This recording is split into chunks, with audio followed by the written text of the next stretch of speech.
presentation of Fox Sports. We are Fox Sports. We are Ohio.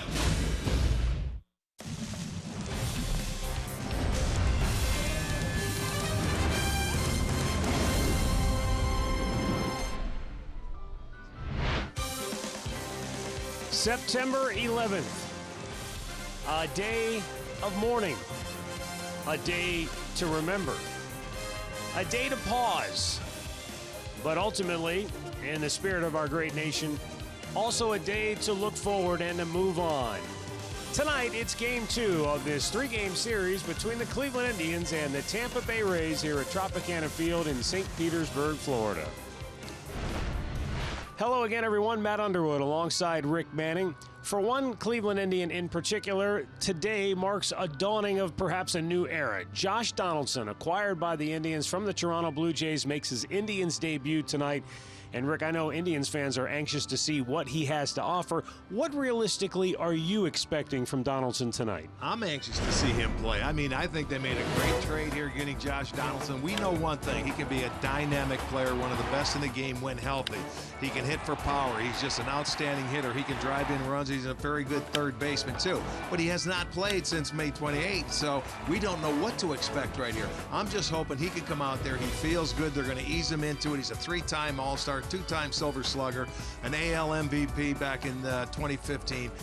Like I said, he has power. I hope he gets the opportunity tonight with a couple guys on base. I just want to see what he can do because he can get that big leg kick and take a swing. Andre Knott spoke with Josh Donaldson in advance of tonight's game, reports that he is anxious and excited to play for the Indians here tonight. We'll be back with the play-by-play coming up. Straight ahead, it is Al and Jensen with tonight's showstopper, and we will check in with Andre all straight ahead here on Sports Time Ohio. Cleveland Indians baseball is brought to you by Who But W.B. Mason, the official office supplier of the Cleveland Indians, and by Cleveland Clinic Express Care online. Tap the app for 24/7 virtual visits.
it's a good thing. And the entire time I've tried to stay positive through this, and then now to kind of, there's been some down moments throughout this rehab process that have been very difficult for me. But to get here today and feel the way that I do, and I'm excited about going out there and playing. It has been a long road back for Josh Donaldson. And tonight he returns to a big league diamond for the first time since May 28th with a new team, the Cleveland Indians. So understandable if there might be some butterflies of anxiety for Donaldson tonight. I certainly think there would be some, but I know one thing is you heard him say there were some really tough times going through that rehab process. He's looking forward to it. He has about 18 or 19 games to show what he can do because he hasn't played all year long for the most part. For the Indians tonight, Shane Bieber will be the starting pitcher. As we go down to Andre Knott, is there any concern at all, Andre, that Bieber may be tiring late in the season? He hasn't made more than 90 pitches in any of his previous 5 starts. That's a good number to know, Matt. Yes, they're looking at him around 80 pitches to pay attention to where exactly he's at, where his velocity is at, where he's putting the pitches. One thing they did differently in Toronto, though, and they're going to do through the month of September, they've tapered back how much he's throwing in between starts. In between starts, he's not throwing nearly as much as he did during the early part of the season. So they felt like that helped him in Toronto have better velocity and be able to hold his stuff longer in his last start. So it was something to pay attention to when he gets to about 85, 90 pitches tonight. It's good to see Carlos Carrasco still throwing between starts, throwing sunflower seeds, but throwing nonetheless. All right, let's take a look at Tyler Glasnow, who is the Northern Ohio Hyundai starting pitcher for the Rays. He came off his shortest start, just 2/3 of an innings in Toronto, where he gave up 7 runs on 5 hits. But the start before that was against the Indians. He was outstanding. 7 innings, career high, just 2 hits. The only run he allowed was a solo home run to Edwin Encarnacion. The Indians starting 9 for Terry Francona, brought to you by Progressive Insurance. Francisco Lindor will lead it off. Michael Brantley bats second, and Jose Ramirez is third. Edwin Encarnacion in the cleanup spot, followed by the new man, Josh Donaldson, who's at third base. Yonder Alonso batting 6th, Melky Cabrera. Jason Kipnis, now the center fielder, batting 8th, and Yan Gomes hitting 9th.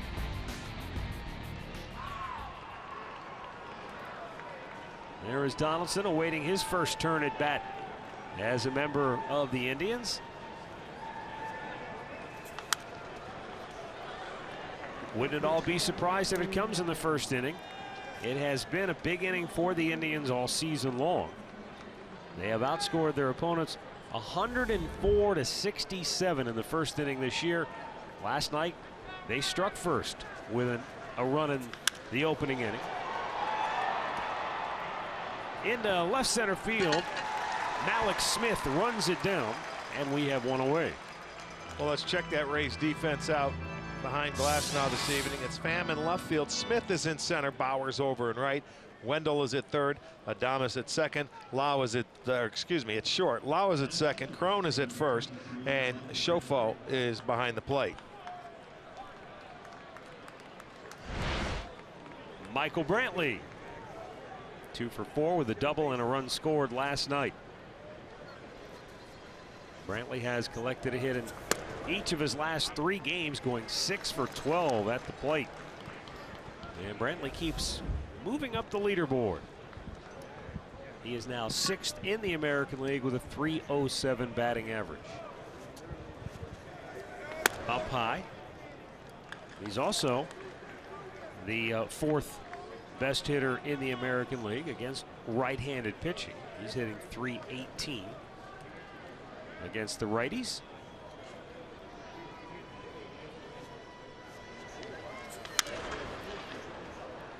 Well, 2 starts ago for Glasnow, we realized he came over from the Pittsburgh Pirates in a trade that sent Chris Archer to Pittsburgh. And this guy throwing over the top now. He's no longer a sinker slider guy. He's throwing the high fastball, has a very good curveball to change eye levels. And he pitched a great game against the Indians. His only problem that day was that Corey Kluber was better. That's right. That was a 3-0 win by the Indians. And what was it, a 2-hour and 15-20 minute game.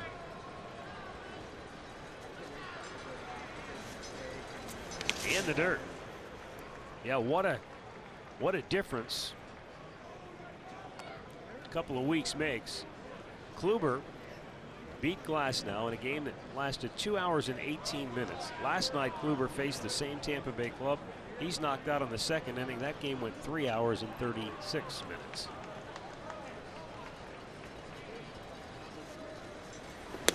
Swung on and missed over the top of the breaking ball. 2 down.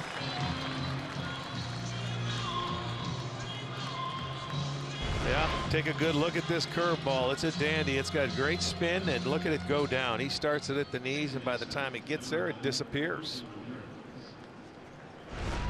Mark Carlson, the man behind the plate tonight. Crew chief Paul Nart is at first. Scott Berry at second. Carlos Torres down at third. And Jose Ramirez taking a strike.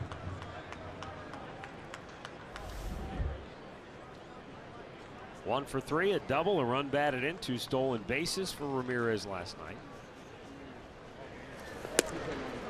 Yeah, he takes over the lead again in the league for stolen bases, now with 32.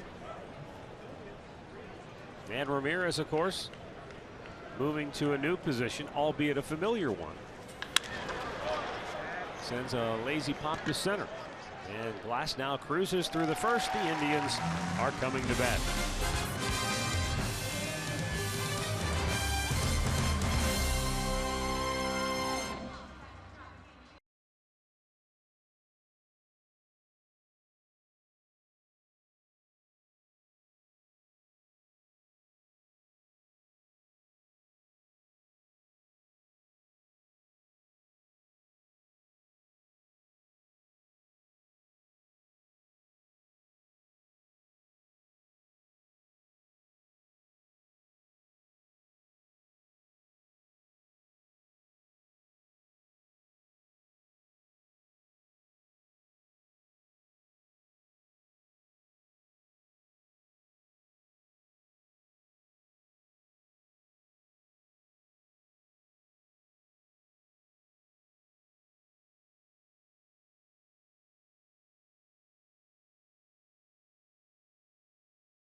Tonight, making his 17th start, his second against Tampa. He started September 1st, excuse me, against Tampa. He ended up taking a loss. He left trailing 3-2 in that game. He's making his 10th start on the road, and on the road he's 5-0, undefeated. Quick look at the Tampa starting lineup for manager Kevin Cash. Smith, Pham, and Choi at the top. Then it's Crone, Wendell, and Adames. Lau, Bowers, and Shufo batting ninth. Malik Smith, the center fielder, was 1 for 4 with a double last night.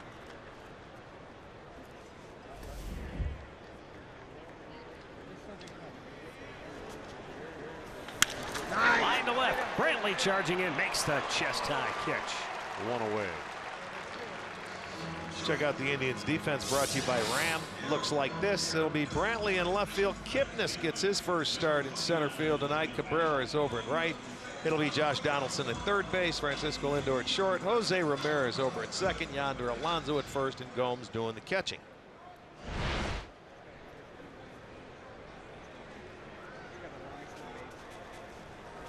Nice! Line to right. Foul by inches.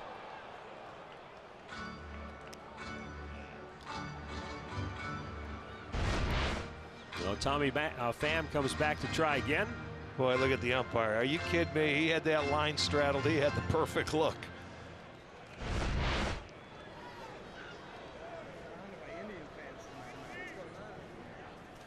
Tommy Pham was at the plate. A bit of a controversial moment in last night's game. There were 2 strikes.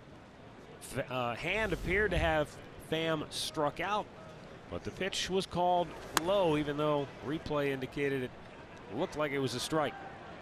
And with new life, Pham promptly squeaked a single through the right side of the infield, setting the stage for the walk-off home run by Ji-Man Choi. He shoots it right through that same hole.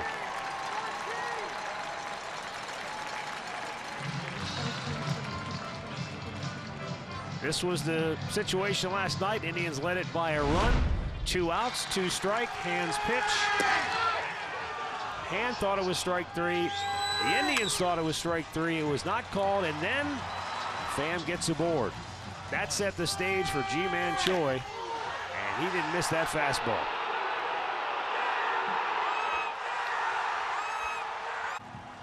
And that set the Indians to their 11th walk-off loss this year. Yeah, 8 of them coming by the long ball.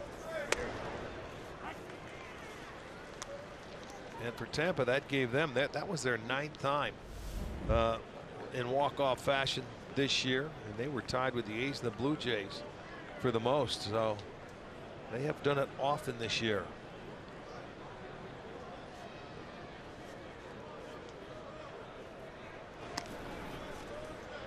Now the Indians kind of scuffling along here a little bit. They've lost 6 out of their last 10.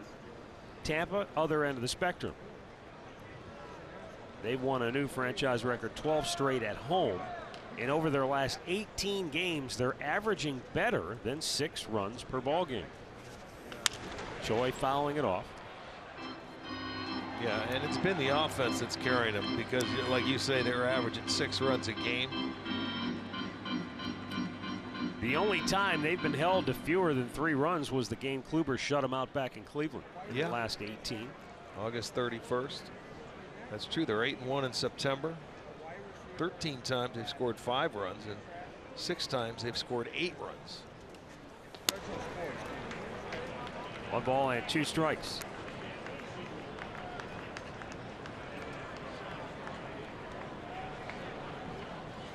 That 12-game winning streak at home is the longest since the Indians did it, from June 1st to July 5th back in 2016, where they had a 13-game home winning streak.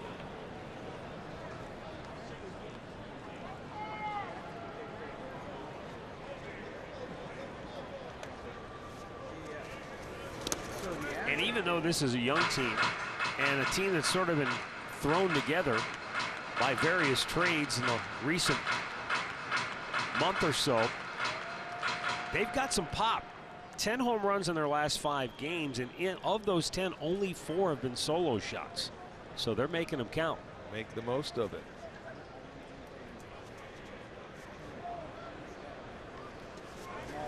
Nice pitch. Beaver strikes out Choi, 2 down.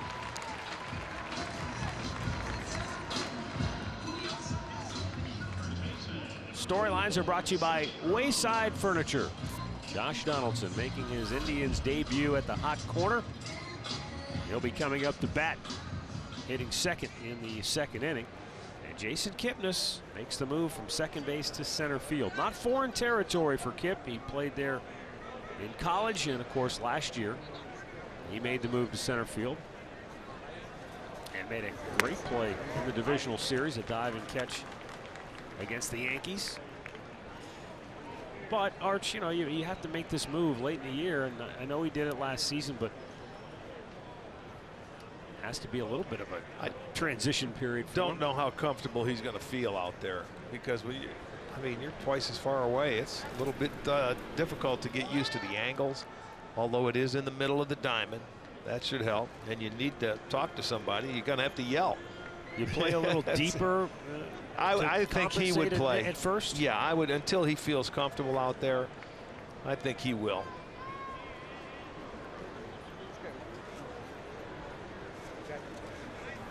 Oh, he couldn't help himself. Went around. It's 0-2. Even though you say more balls are hit in front of you as an outfielder, the idea probably is give the singles, but don't let him hit balls over here and give up doubles and triples, etc. Yes, he's not out there. I mean, it's going to take him a little while to get used to it. Keep everything in front of you and get to the ball as quickly as possible and get it into your relay guys and your cutoff men.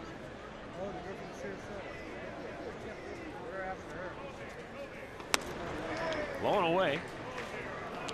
1 ball, 2 strikes.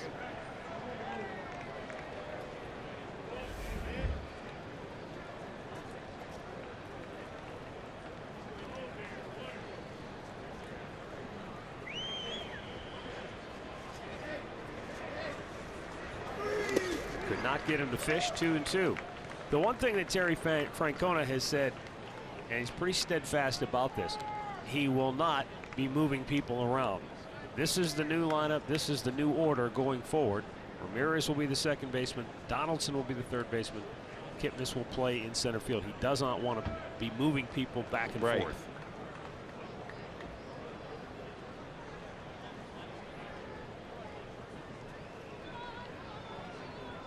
2-2 offering. Swing and a miss. Boy, isn't that something? Bieber just kept testing his patience, and eventually he wins out. Strikes out a pair, and we're scoreless after 1.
Tropicana Field, no score. Edwin Encarnacion leading it off. The Indians DH batting in the familiar cleanup spot. Fouls the first pitch back. Seems like we have said that about 50 times in the last week or so. On this road trip, we certainly have.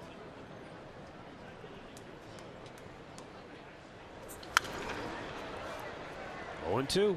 3 on the left side of the infield for Tampa.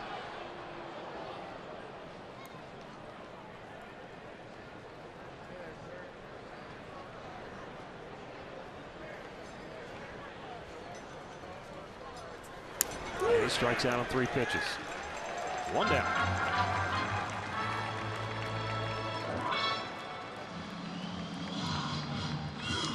Here is Josh Donaldson. Not since May 28th has he appeared in the big league games. Well, there's some Indians fans. They're looking forward to it. Getting an opportunity to see him play.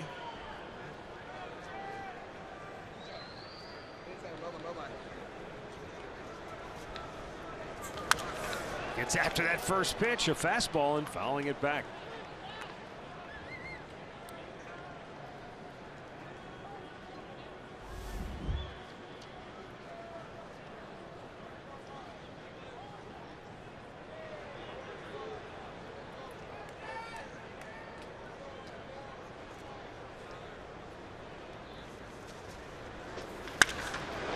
Sends one to center field. Fairly deep, but just onto the warning track.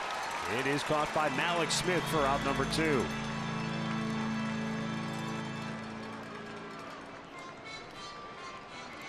Well, he changes speeds. He throws the curveball. It was down, and he has a little bit out in front of it, but he's still got some top hand on it. Hit that ball a long way to straightaway center field, but it'd be out number 2.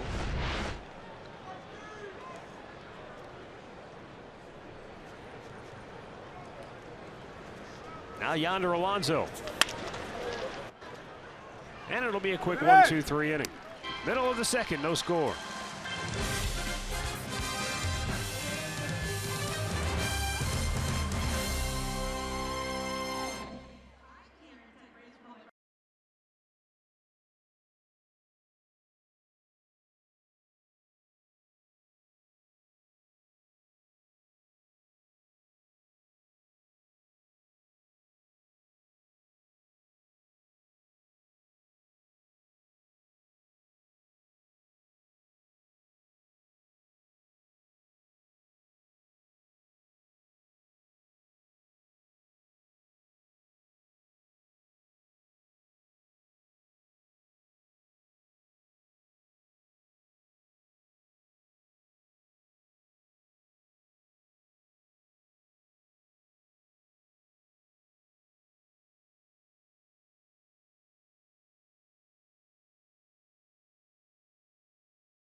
This season, you can get Indians home screen icons and features such as the MLB TV Game of the Day, pitch tracking, in-game highlights, live radio broadcasts, stats, news, and more.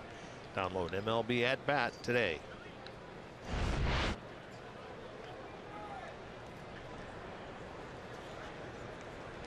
Joey Wendell leads off for Tampa.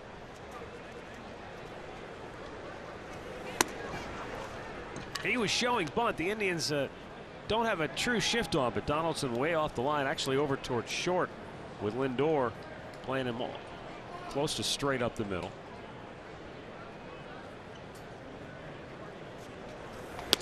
And now he takes a strike to even the count, 1-1.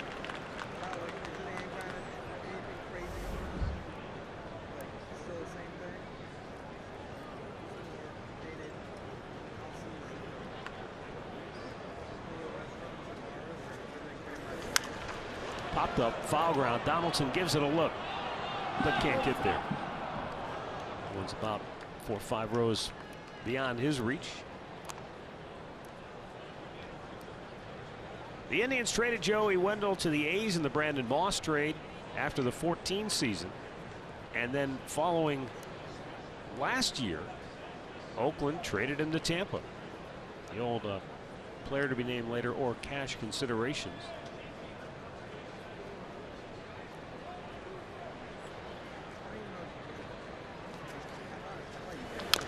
He's had a pretty nice year. How about the inning he had at third base when we were in Cleveland? Making diving plays all over the place. Had a really good game in that in Cleveland.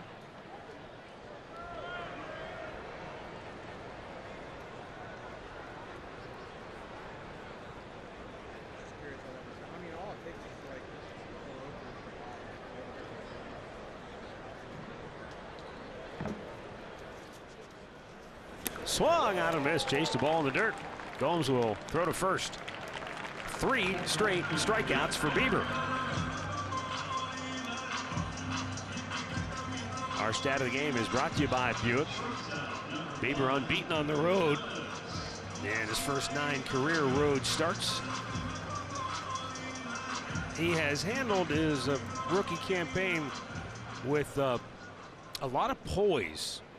You know, this is not a young guy getting called up on a team that's, you know, filled with guys just trying to, you know, make their debut and move on. He's on a team that expects to win, and there comes some inherent pressure with that. He's handled it nicely. He stepped right into it. One of the things that I like about him best is that he works very well with traffic on the bases. You know, the game doesn't speed up on him like it can a lot of young players, and that usually takes a while to get used to. But he pitches well with runners on base. I guess the thing that has impressed me the most is that with young pitchers, so often you'll see them pitch away from contact because they're just not used to how good big league hitters are, whacking them around, you know, taking a good pitch and hitting it to the gap or what have you.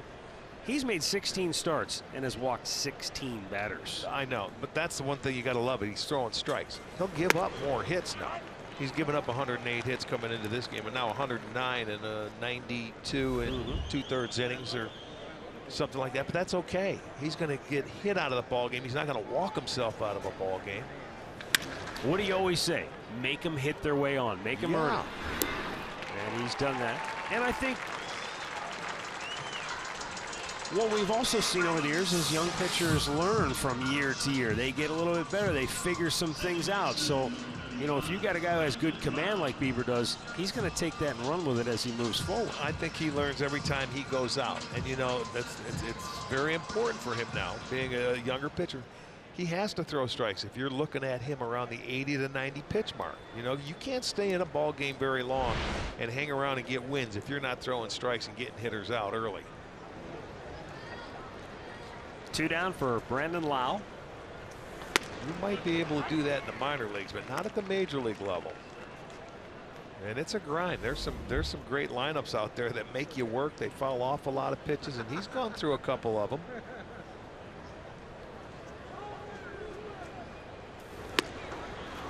Boy, he certainly has not been intimidated. He goes out there and he looks like he belongs.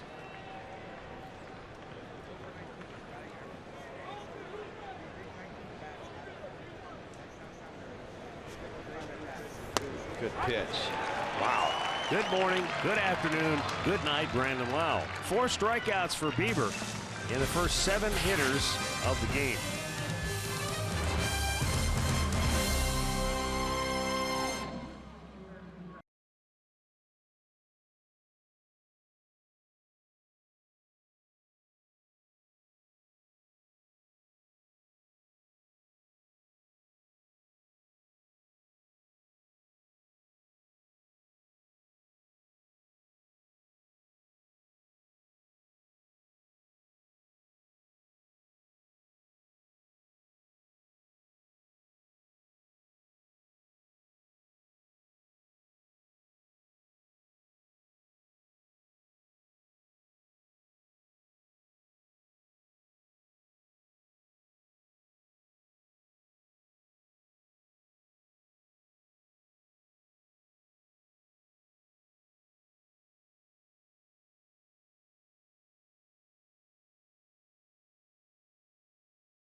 One for 3 last night.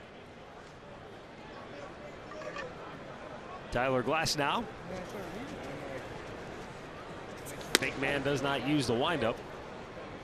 At 6'8", why would you? Well, you know, a lot of moving parts when you get into a windup sometimes when you're that tall. Stay compact. Keep it together. Carlos Carrasco does it. A lot of starting pitchers do it nowadays. More and more, yeah. We're seeing it all the time.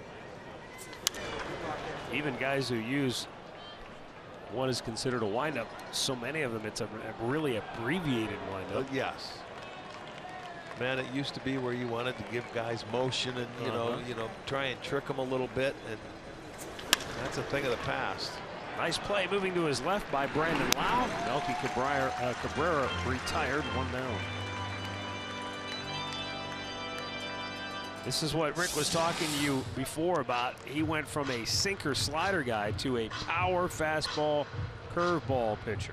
You know, and isn't it funny that, you know, in Pittsburgh with their pitching coach, you know, he's very highly respected. They had him throwing that sinker slider, and Tampa gets him over and say, hey man, this guy's 6'8". We want you throwing that high fastball, which he's throwing at 96, 97, to mix with a very good curveball. And look at that. That had some run to it. Yeah. That was not a straight fastball at the knees, 97 miles an hour. Ray Search, very respected in the game as far as a pitching coach goes. He's turned a lot of pitchers around. There's a ball perfectly placed, and Jason Kipnis has the first hit for the Indians. A 1-out single here in third. Matt Arch, that was the one thing that was said after they faced him the last time in Cleveland, and Jason Kipnis was one of them. Nothing was straight. He said that's what jumped out to them. They were looking for probably more sliders, but they said nothing came out of his hand straight. Late cut is what the hardest thing that came from him. That's what we noticed. I don't know how he holds the baseball. It might be how he holds it and with the seams, but I'll tell you what, you can see the movement in him. When it's coming in at 97, it's really tough to square up. They had a hard time against him the last time.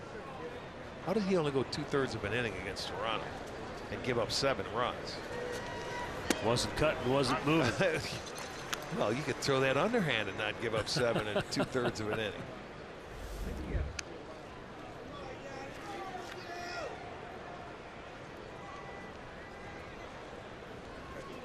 Kipnis takes off. Glass now never saw him. Oh Jason, my goodness. He just wasn't sure that there's no way he doesn't see me. His heart stopped. He had it and he couldn't see him. He was 1/3 of the way down. Boom. He just said, oh no, he's going to step off. You would have been a dead duck anyway, so he probably should have kept going, but it's a really strange feeling when he's still holding the baseball. Maybe he heard C.J. Crone yelling and he thought, well, he for sure, right. I hear him, he's got to hear him, yes. but he didn't. And he didn't know that though. So. Well, the one thing you can do, you can run off this guy. There's no doubt. This year, he's allowed 17 stolen bases in 22 attempts. And 9 out of 11 since coming to Tampa. And Kip could have had he would have been able to stand up on that.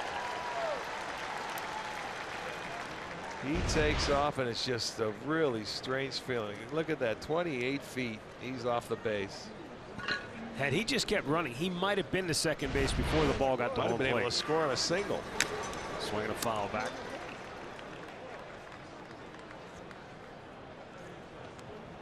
So I do see if the Indians get on and the right guys are on the base, they will put their running shoes on.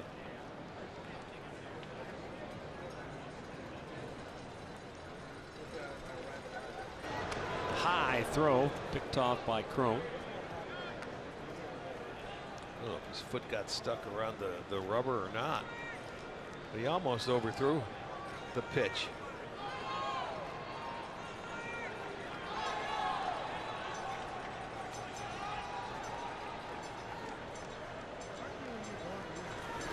In the dirt, and again Kipnis thought about it going. He had a notion, but just ball didn't get away that far from Chufo, so he just holds at first. Yeah, Chufo did a nice job of just keeping it in front of him. That one looked like it went off his arm. He's going to have a bruise there to talk about it. This guy would be tough to pick up in the dirt.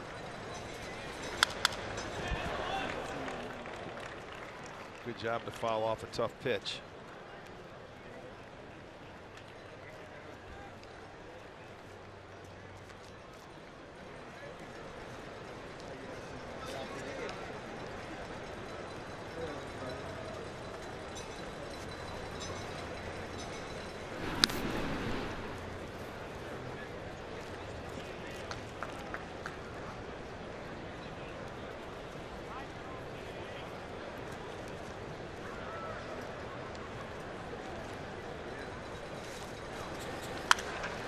back out of play. Count stays 2 balls, 2 strikes. 1 on, 1 out. 3rd inning, no score.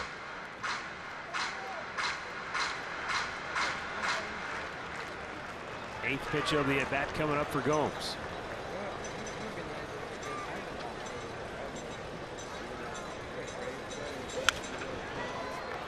Well, Jan's putting together a pretty good at-bat, man. Hanging in there on some tough breaking pitches. I'm surprised they're slowing it down for him and they didn't try elevating one up above the belt.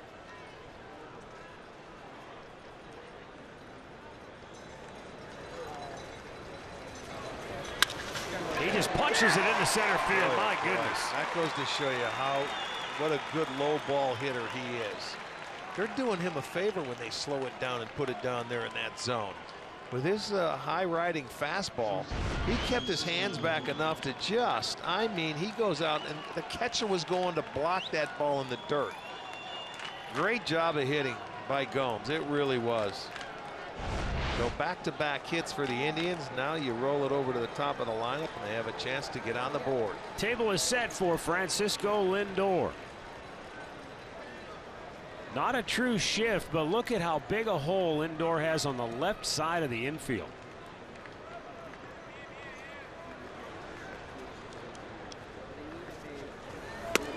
And a first pitch strike, breaking ball outside corner. There's the Indeed player resume for Lindor. 34 dingers, major league leading 119 runs scored, 41 doubles. And 55 multi-hit games. He's right up there with J.D. Martinez of Boston in that category.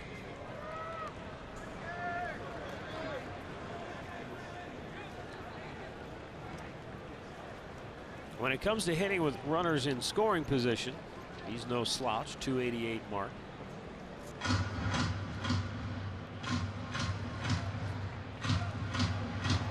Schufo out to talk with Glass now about how to go about pitching to Lindor in this situation.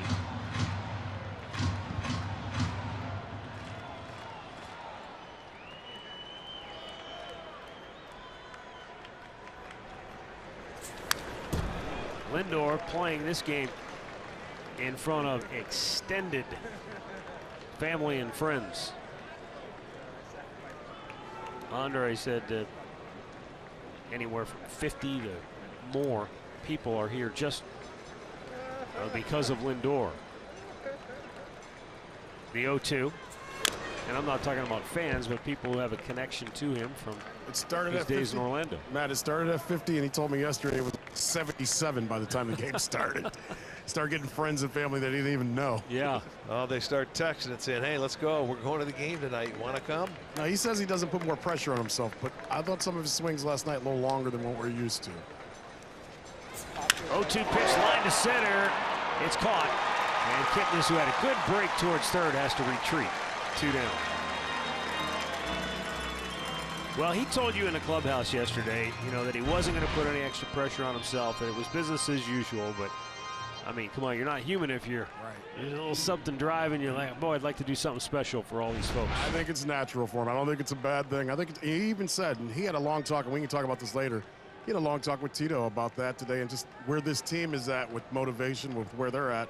But he said, I don't get to play in front of these guys all the time. And he's got a lot of kids that play baseball at his own high school that are here, that he wants to show them how to play the right way. Well, here's Michael Brantley trying to get the Indians on the board. Struck out his only time up. He threw him a nasty curveball the first time up.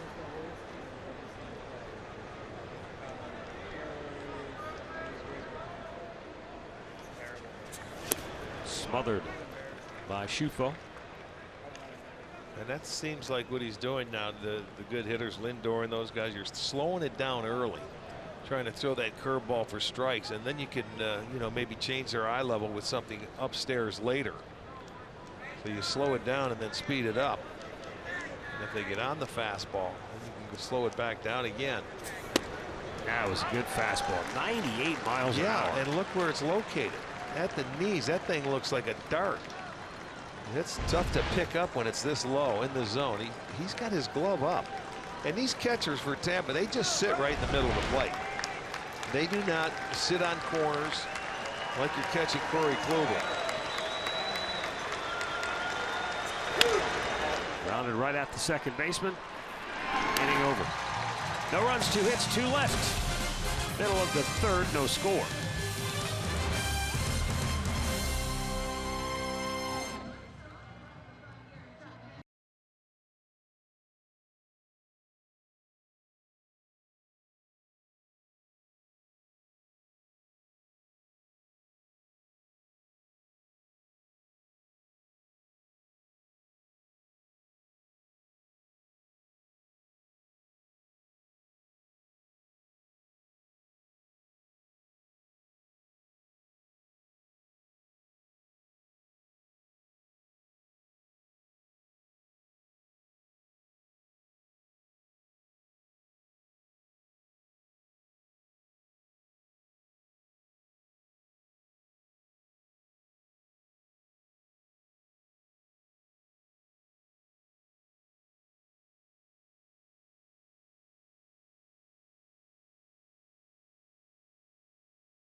Moment.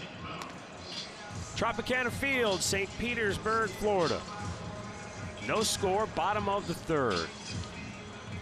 Shane Bieber will face Jack Bowers, Nick Schufo, and Malik Smith.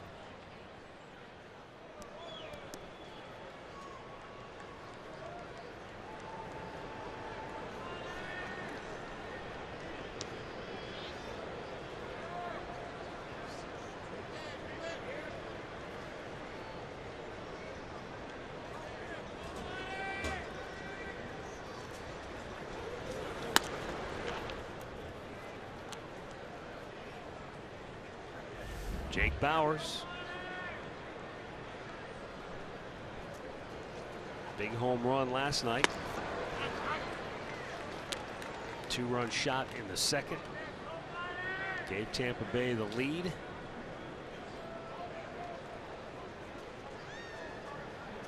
That was his first home run since August 1st. Michael Brantley makes the play and left, 1 down. Well, let's go down to Andre, who has some news on the Indians' rotation and specifically how that impacts Corey Kluber. Yes, with 18 games to go, the Indians are trying to do their best to set their rotation up for the playoffs. They want that guy you're looking at right there, Corey Kluber, to be rested the way that he feels he'll be best ready for the playoffs. They feel like last year they ran into a situation where they didn't have him where he wanted to be. So what's going to happen? There's nothing physically wrong with Corey. But Friday night, Josh Tomlin will start for the Indians versus Detroit. And Saturday, Clevenger will start. That means he'll have an extra day between his starts. Then Shane Bieber, who's starting today, will start on Sunday. Kluber will then start next Monday. That'll give him a weekend between starts. The reason they're doing this, the playoff game will start most likely on Friday, October 4th. I believe I have that date right. If that date is right, they'll basically be starting him with just 1 day of rest as he'll start the Saturday game, the last game of the season in Kansas City. They think that will work best to get Corey ready for the playoffs and get all the other pitchers lined up the way that they like. Also, Tito was asked today, will they go with a 3-man or 4-man rotation in the playoffs? He says right now, at this point in time, he would say 4-man rotation, but don't hold him to that. Right. So when you said 1 day extra rest for Kluber going into that playoff start? Because of the 2 off days, Matt, that the team has, there was no way possible to get it set up for Corey to be pitching on his normal rest. So they figured they had to do this one way or the other. So they figured Carl Willis sat down with Tito and Chris Antonetti. They figured this is the best way to have him about as regular as they could possibly have him going into the playoffs. All right, thanks, Andre. That's 5 strikeouts for Shane Bieber, who just blows through the Tampa lineup first time around. They're 1 for 8 against him.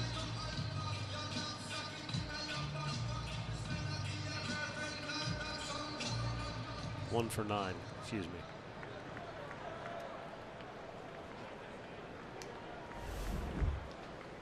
Malik Smith line to left his first time up.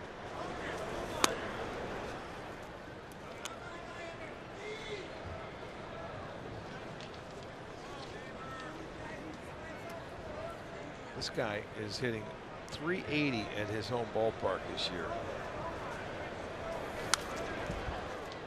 I think the big question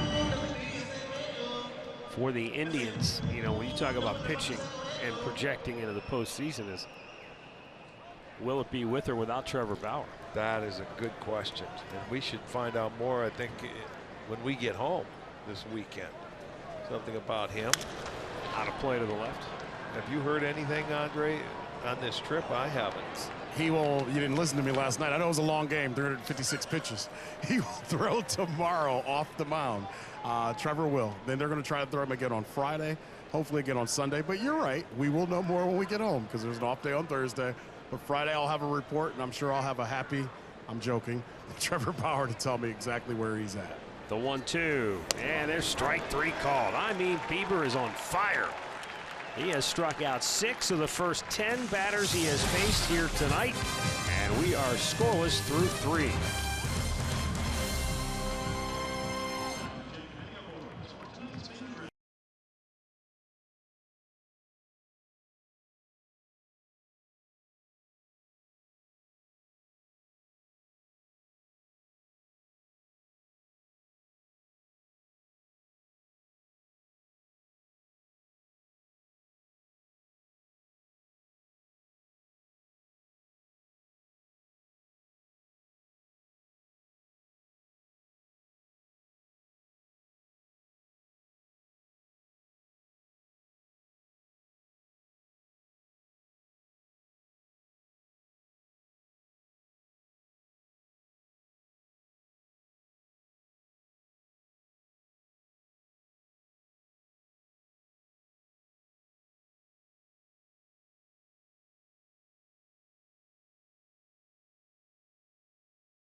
This year.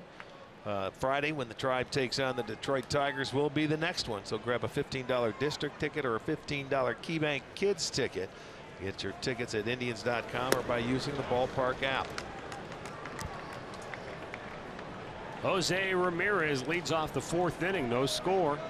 Indians and Rays.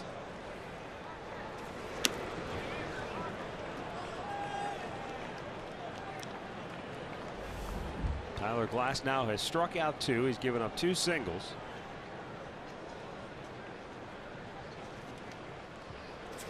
And a ground ball backhanded by C.J. Cron, the big first baseman. And there's out number 1.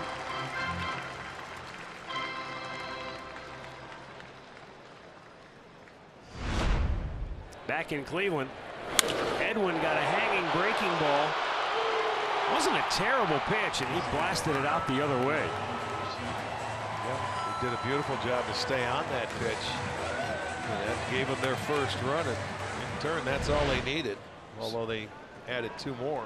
So Glass now is in his book. But boy, that first time up, 3 pitches and a strikeout, but 2 foul balls. Now, I'm not talking about lazy pops. These were lasers fouled straight back. What kind of instant feedback does that give you as a hitter? I've seen it all trip on him.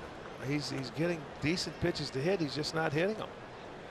I don't know if he's trying to launch everything and get to that 30 home run mark or what, Matt, but I'm telling you, he's had good pitches to hit.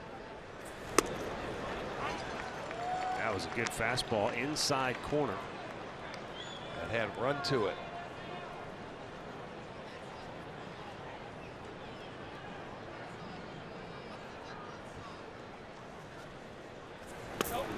Low, 3 balls and a strike.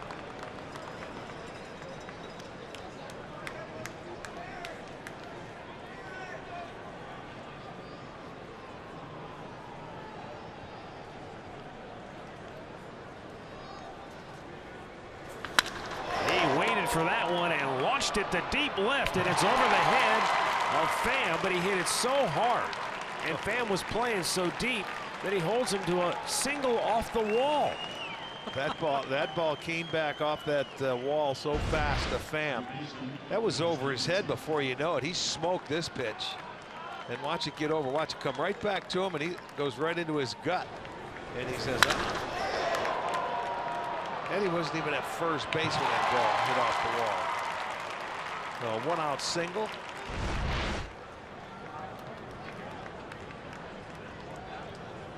And Josh Donaldson bats for the second time. First time up, he sent a ball deep to center field. It was caught by Malik Smith on the warning track. And there's that patented leg kick plant and spun off on a fastball. 0-1.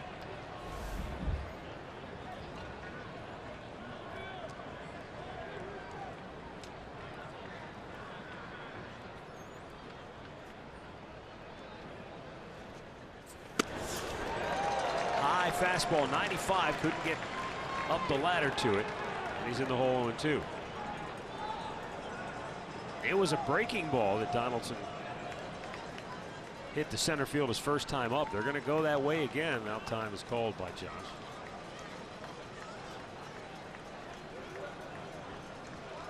But if anything, Glasnow probably wants to bounce one or get him to chase. That's exactly what he does, but it gets away from the catcher Schufo, and down to second goes Edwin Encarnacion on the wild pitch. Yeah, that was almost impossible to stop there. You talk about throwing in the dirt. He did, but it was about 5 feet out in front of the plate. Oh, and that nailed Schufo right in the shoulder. Yes, this kid is, I'll tell you, if you catch this guy, it's going to be an adventure. Boy, his left arm is probably numb right now. Throughout the course of the night, you are going to see a few of those balls in the dirt, and it's not easy.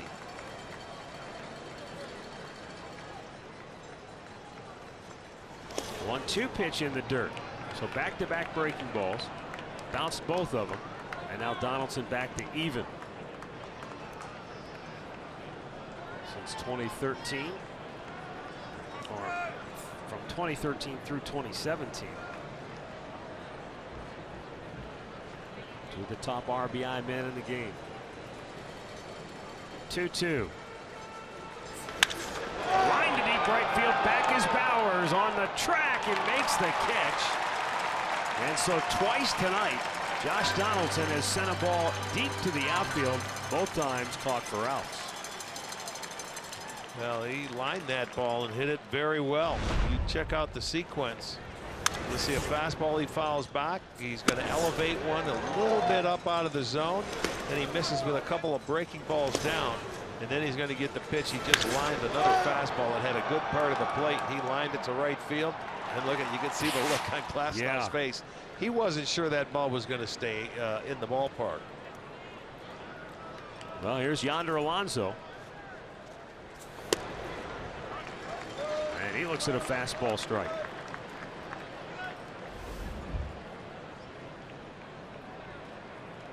Alonso grounded out to second, his only time up.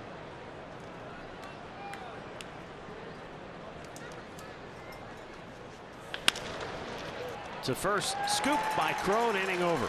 No runs ahead, a man left. Middle of the fourth, still no score.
when the Indians host the Tigers. You can enjoy $2 sodas, freeze pops, chips, and nacho cheese from 11 to 2 while supplies last. And then after the game, stick around. Kids get a chance to run the bases that are presented by Cleveland Clinic Children's. It's kids' fun night for those youngsters. I don't see any cotton candy or anything yet. Tommy Pham leads off the bottom of the fourth, and Shane Bieber with a breaking ball strike. And Pham in his first at bat continued his hitting streak to 15 games with the base hit to right field.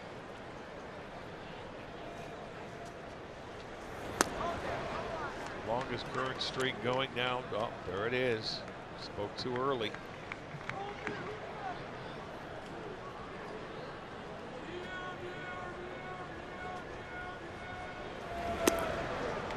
Breaking ball down low. He chased after it. It's 1-2.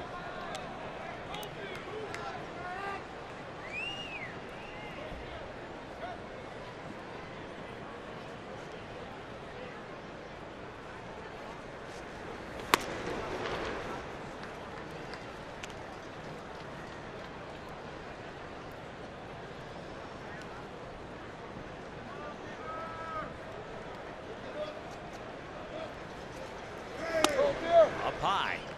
Now a full count.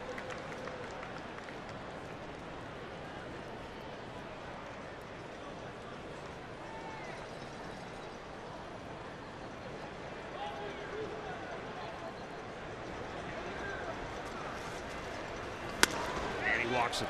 First walk issued by Bieber. And he had him 2 strikes but couldn't put him away. And Pham ends up getting aboard to start the inning for Tampa. T-Mobile, built for baseball. Well, you look at him, he breezed through that lineup the first time through with 5 strikeouts. 6 out of the first 10 hitters. And he was rolling. Spotting that fastball, mixing in the breaking ball, changing speeds.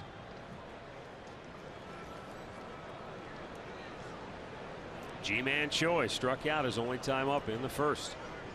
Runner goes. Gomes throw. In time, they got him. Pham says, no, I want review. We'll see what the Rays decide to do. It's really a quick tag, and he had a good jump. So if he's going to be out, that was because of that tag. And Gomes did a beautiful job. Look at, he's about halfway there by the time Gomes gets rid of the ball. It's right on the money. Wow, that's gonna, they may check that one out. They are going to challenge it. I think he might be safe. I think that hand got in there. Here comes the tag. There, he's on the base right there. Huh? Well, we'll see. That was close once again.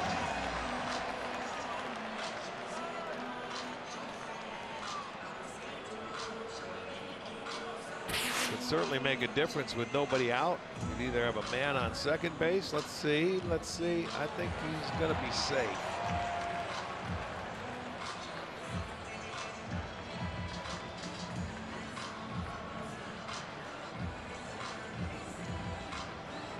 Here comes the look. It's tight. Here comes the tag. There's Lindor. Oh, it's already done. He's safe. Yeah.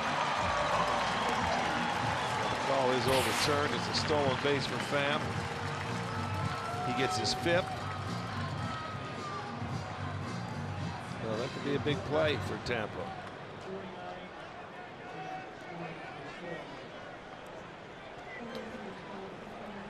G-Man Choi. Pitch was called a ball.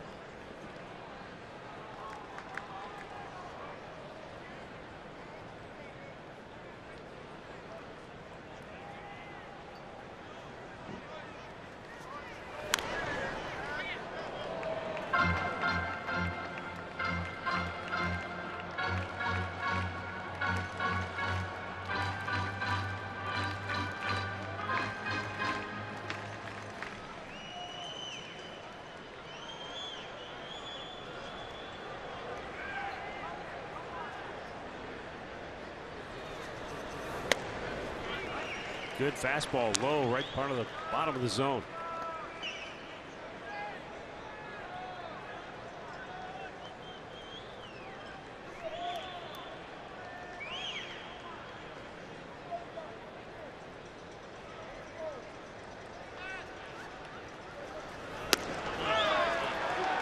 he goes to the breaking ball. Same location as the fastball, but the speed differential about 10 miles an hour. Choi locked up. 7 strikeouts for Bieber. And that is number 100 for Shane on the year.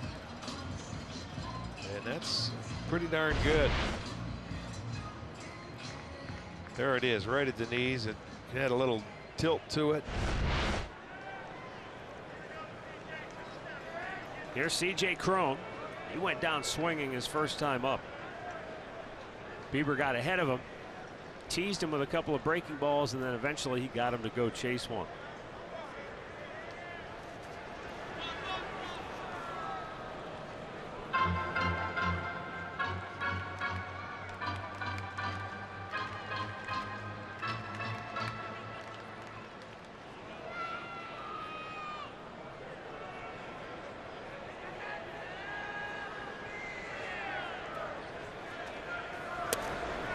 A little bit outside. Ball 1.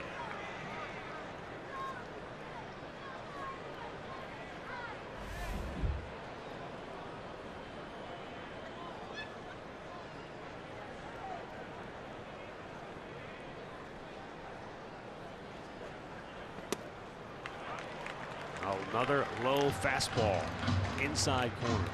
Well, it's funny. Bieber's doing a really good job of finding that spot. Yeah. He's peppering it. And the first time up, if you remember, he just kept throwing the breaking balls down and away to Cron, and he was able to finally get him to chase after him after he took a couple. So now he comes back this at bat. That was an off-speed pitch. Here's the slider.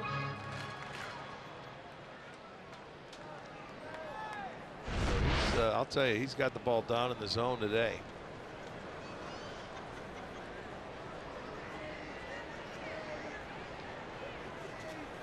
Oh, yeah, painted the outside corner, and he has struck out 8 on the night. Boy, he is dealing right now. I mean, that ball just on the outside edge. That's on the black. Look where Gomes is sitting. See, he'll sit off the plate because the Indians pitchers have really good control, so he can move and they're not intimidated, where the other catchers here in Tampa sit in the middle of the plate for the guys with the, you know, with the movement. But he is locating everything tonight. Joey Wendell went down swinging his only time up.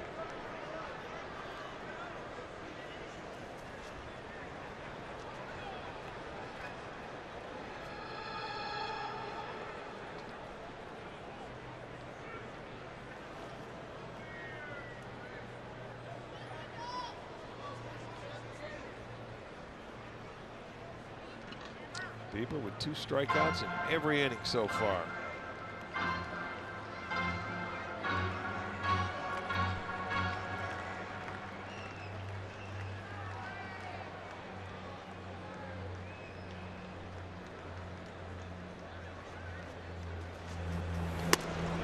So far, Shane Bieber has faced 13 batters.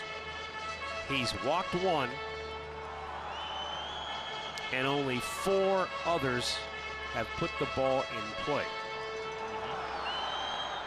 1 single, 2 fly ball outs, 1 ground out. Everything else has been a strikeout. That was a good pitch. Didn't get the call. Just a little inside. 2-0.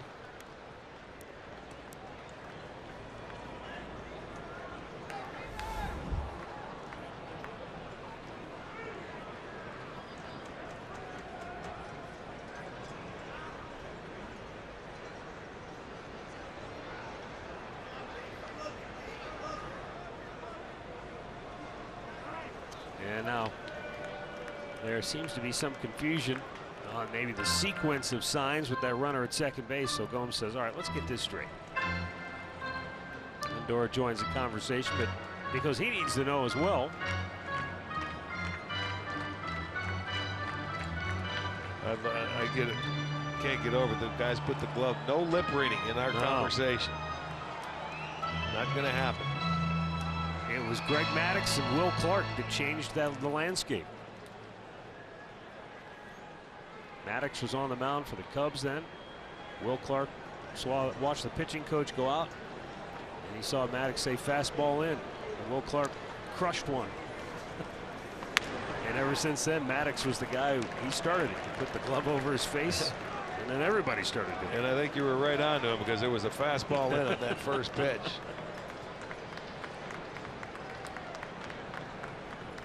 But he's missed 3-0. He was 3-0 earlier. Well, he's going to be careful here. And if you walk him, then you got to go get the next right-hander. I think it was to Adames, and then he eventually grounded out on a 3-1 pitch. And now it's 3-1 to Wendell.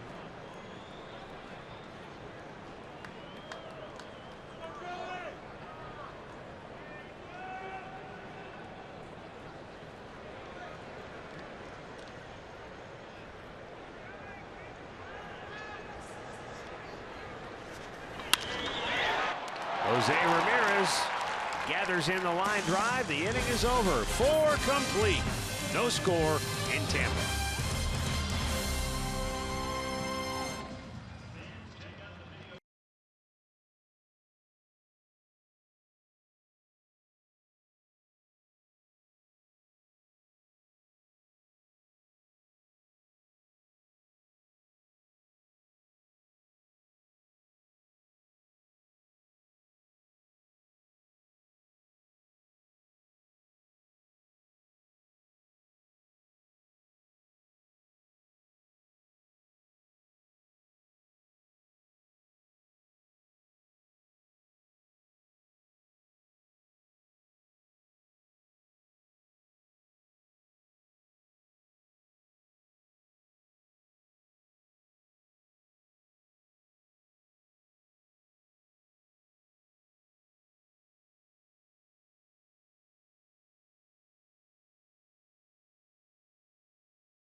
Sorrento, the perfect getaway vehicle. Visit KiaDealers.com to learn more. And by Levin Furniture. For the best deals on furniture and mattresses, shop Levin's. Melky Cabrera leading off for the Indians here in the 5th inning of a game with no score. And there's a ball down into the bullpen area. But the left fielder, Pham, couldn't get over there in time. Dropped in play, but the problem for the left fielder is the bullpen mound, the pitching mound. You go flying over there, and if you have to go up over that thing, dangerous. You're in trouble. Good pitch. Boy, that was well placed, and both these guys tonight really on their game. Last now, we saw him in Cleveland. He was really good. Bieber has been even better so far here tonight. Chop the first. It stays fair behind the bag, and an easy play for Crone. 1 down. We go back to Cleveland for a game break. Here's Al Pawlowski.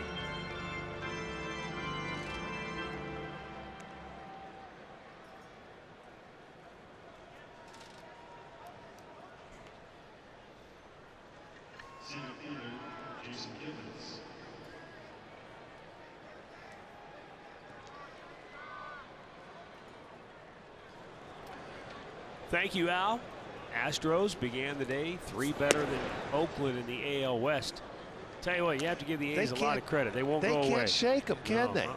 And I mean, I think Houston, they were winning 6 or 7 in a row. Astros have won 8 out of 10, but the A's have won 7 out of 10. They cannot shake them.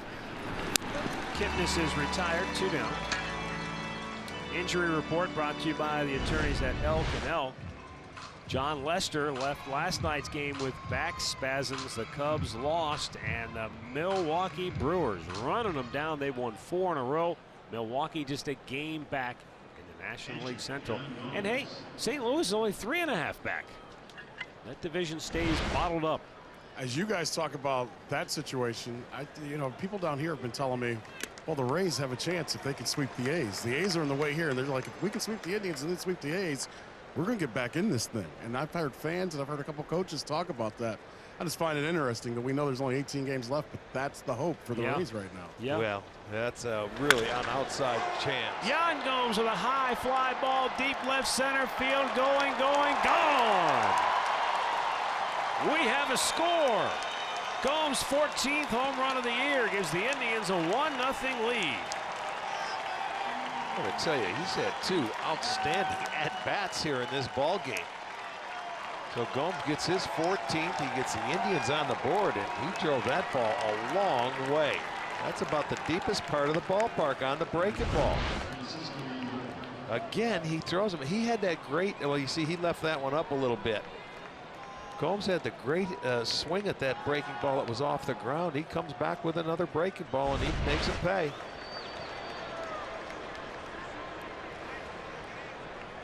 Tell you, I saw Andre was with me.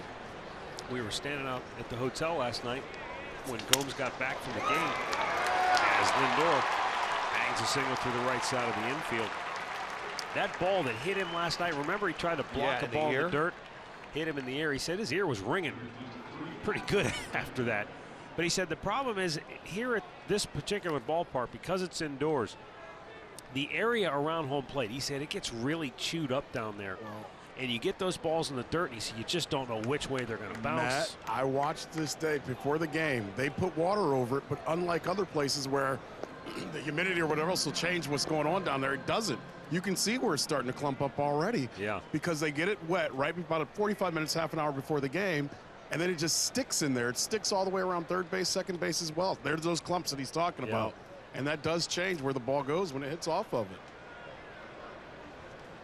Michael Brantley, the batter, 0 for 2. And Lindor kind of spinning his wheels trying to get some traction going back into the bag. I think that's just an issue. Look, that you're trying to make it as natural conditions as possible, but you're still indoors. There's no sunshine to bake it, to make it harder. So it gets a little It gets loose. moist and it loosens up. Absolutely. You don't see them out there hammering it down or tapping it down.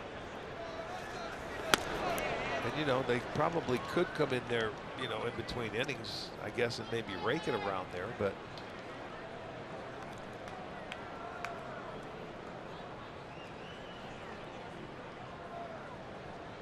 Michael Brantley digs back in. Lindor, always a threat to go, not running. Brantley fouls it back. It's 1-1.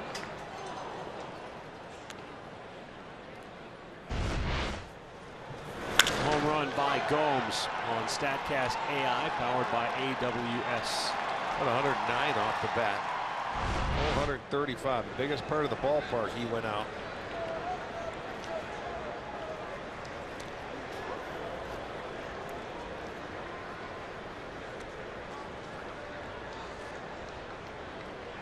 Well, if Lindor is going to run, he's going to try and pick a pitch that he knows he's going to get a breaking ball.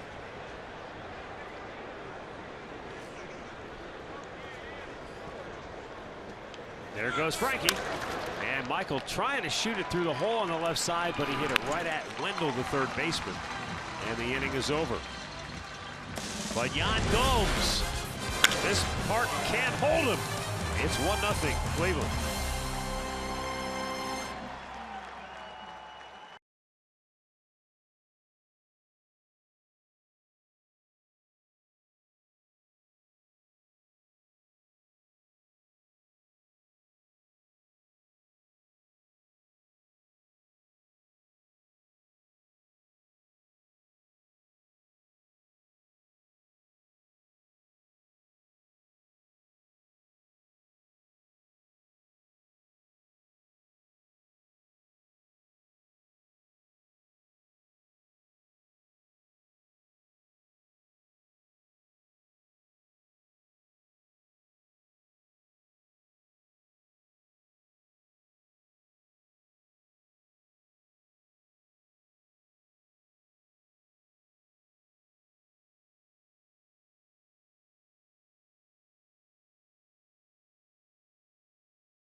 access to Tribe Rewards. Today's Tribe Rewards code is reliever.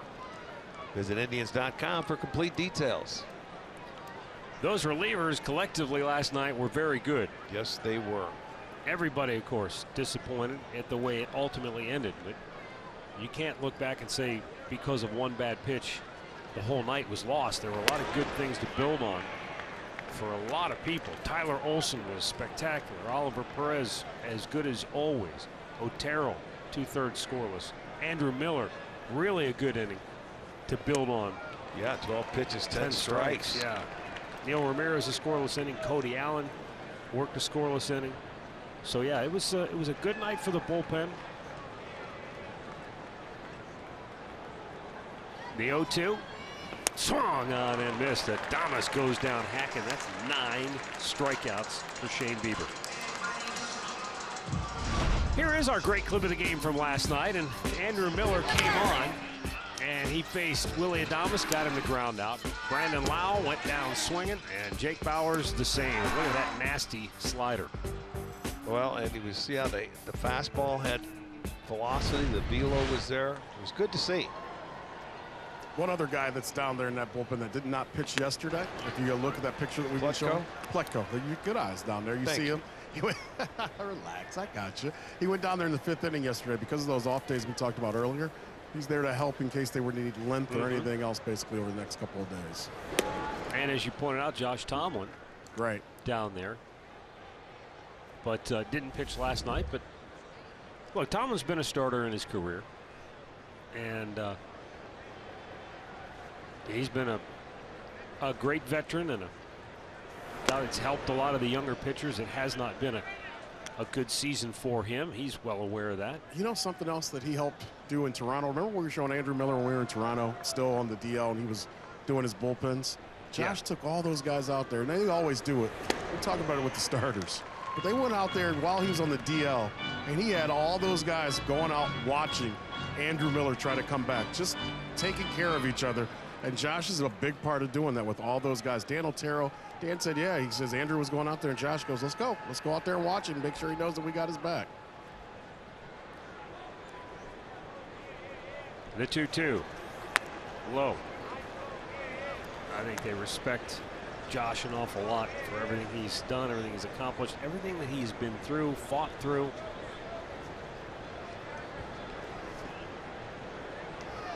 Yeah, longest tenured Indian. 3-2. Just a bit low. Brandon Lau works the walk, and that's 2 issued by Bieber. Series wraps up, so does the road trip tomorrow with a day game.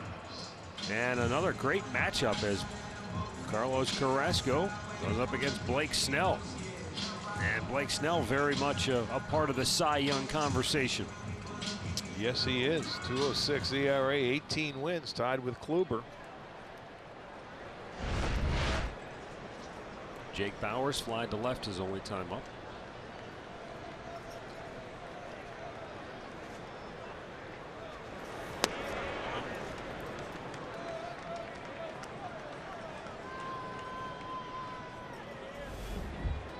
This is the 5th time in 17 starts that Bieber has walked 2 batters in a game. He has never walked 3.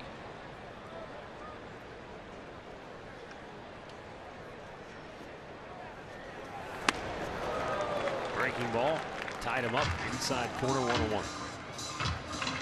Send them some birthday wishes. Deanie Murphy from Louisville celebrating her birthday. Deanie, happy birthday. Brenda Bradford, 76, from Wapakoneta. Happy birthday.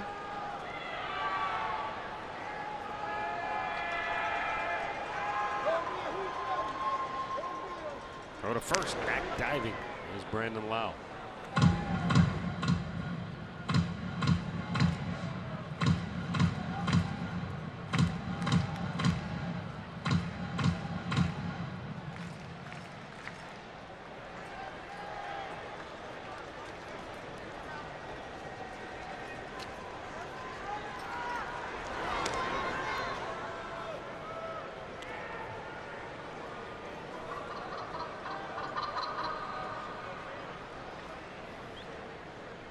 One on, one out. Jake Bauers the batter.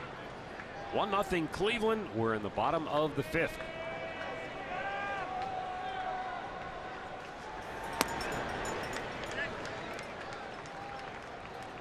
Court Barry Tripp, the Indians baseball information department, letting us know that the Indians have a lineup tonight that has all 9 guys in the starting lineup have at least one All-Star game appearance under their belt. And the last time that happened for the Tribe was 1999. And it's funny because I think back to those years when we used to talk about that a lot. You got an all-star at every position, and how a special time that was. Yeah. It's not that we took it for granted, but to a degree you got used to it, put it that way. It became almost normal, and you look back on it and you think, wow, that's pretty impressive. Yes, a lot of teams can say that. 10 strikeouts for Bieber with 2 down here in the 5th inning. Well, just another double-digit strikeout. I think that's 27 now. Here you see him swinging over the top of that slider down. So 10 punch-outs for Bieber. And that is a career high. They broke their record from last year with double-digit strikeout games. This year, they're just adding to it now. Nick Schufo struck out in the 3rd. Takes a pitch down low. That lineup that the Indians featured in '99, it was filled with all-stars. Lofton, Vizquel, Alomar, Ramirez, Tomey, Harold Baines, David Justice, Travis Fryman, Sandy Alomar Jr.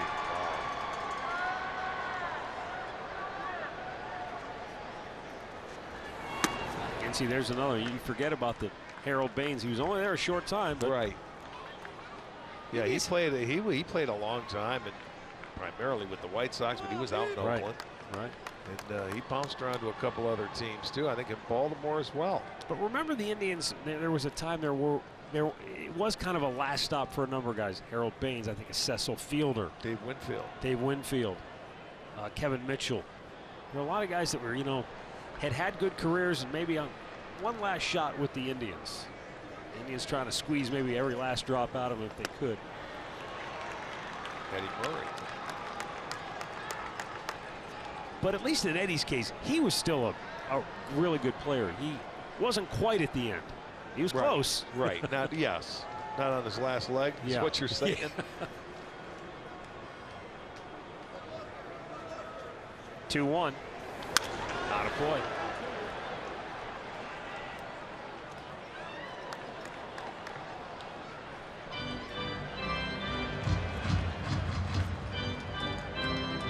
Tell you what, this is a really impressive performance by Beaver. When you take into consideration that this is a Tampa team that has been playing with as much confidence as anybody. The way they've been swinging the bats lately, scoring at will and winning. In this place, you're right. Left field, Brantley, routine, puts it away. 5 scoreless for Bieber. 1-0 Cleveland.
New Orleans to take on the Saints.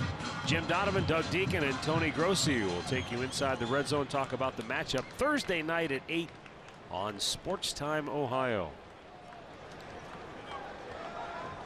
There is a man who is really into things here tonight. He's got all the moves going. Cabbage patch, sprinkler head. We gotta get Arch to do some of that. Lawnmower. Arch taught him all those moves. I'll have to borrow Murph's shirt to do it. He does have a shirt that color when he stops traffic. You're right. Look, all the dances you know. Oh, he's fishing too. You don't even have to do the new stuff there, Arch. Coming out entertaining the, well, maybe entertaining the fans around him, maybe not. They had a guy before the game that was were yelling at our players. And Dan Otero says, "How's he gonna sell stuff when he's yelling at us?" You said it gets a little loud down there, huh? You're saying the ushers are heckling the players? Yeah, there was a guy that was selling Cracker Jacks, and he looked down at the relievers and he goes, "We're hot, you're not." So Otero said, "Good luck selling those Cracker Jacks to all those Indians fans." They're talking trash.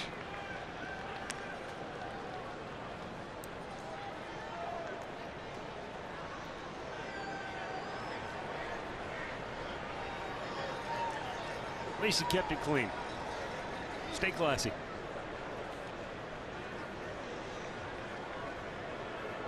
Three-man shift right side for Ramirez, who is 0 for 2 tonight. Popped up left field. Out goes Wendell. And makes the catch. Mid-game recap brought to you by your local Toyota dealers. Only run of the game. A 2-out solo homer by Yan Gomes in the 5th. And Shane Bieber has been some kind of special. 10 strikeouts through 5 shutout innings of work.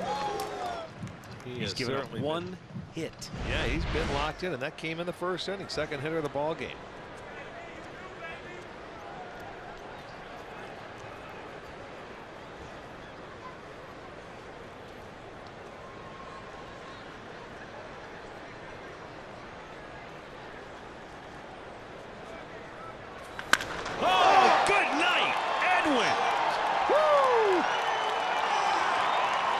Home run number 30. And there was no doubt about it. 2-0 Cleveland. Well, he got it again.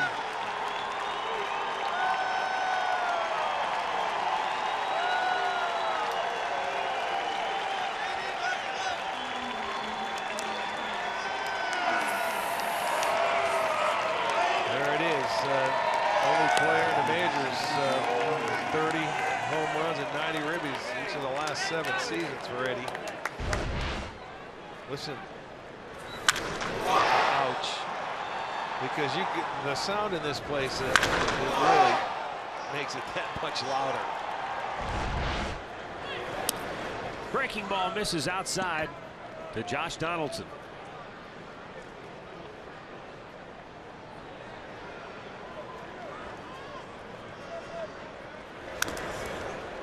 He's trying to follow him.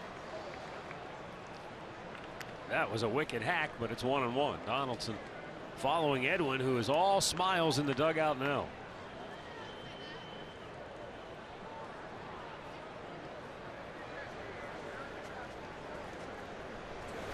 In the dirt. 2 balls and a strike. Glass now has given up 2 solo home runs.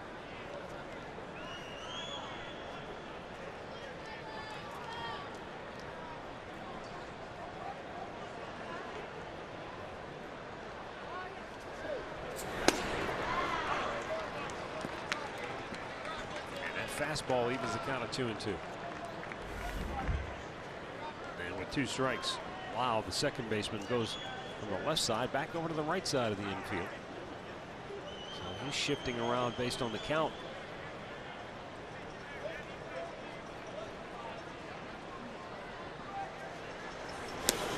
Low and away, raking ball. Now a full count. And now Lau stays on the right side of the infield, but the umpire, Scott Berry, shifts over. So he's playing the 3-man shift on the left side of the infield. Oh, great pitch. Fastball away, strikes him out looking. Man, that's just paint on the outside edge. Another look at the Edwin home run. Well, that's about picture perfect. That was only 1,077 miles per hour off his bat.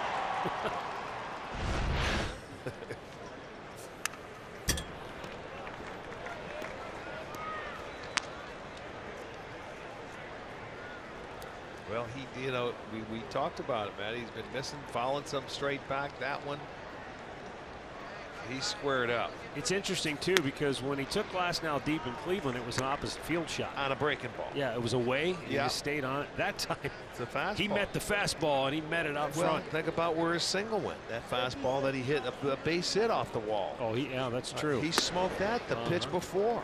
This one, he just got up in the air.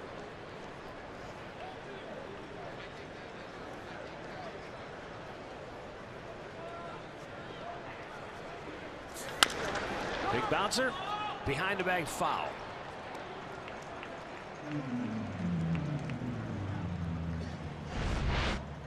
Edwin Encarnacion joins the 30 home run club with Jose Ramirez and Francisco Lindor. 5th time in club history that's happened for the Indians.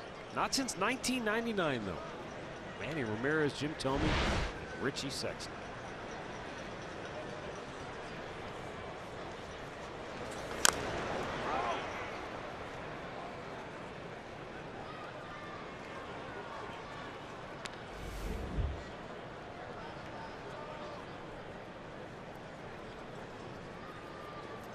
I think in 1999, maybe not as much was made of that, a big deal, because the home runs had become so prevalent by 99. I mean, yeah, they did, and there was you had guys hitting 60s. 50. Yeah, I mean, Albert had his 50-50 season, and there were a lot of guys that could hit home runs, and then Manny Ramirez was maturing, and Thome was too, and you had some really great home run hitters.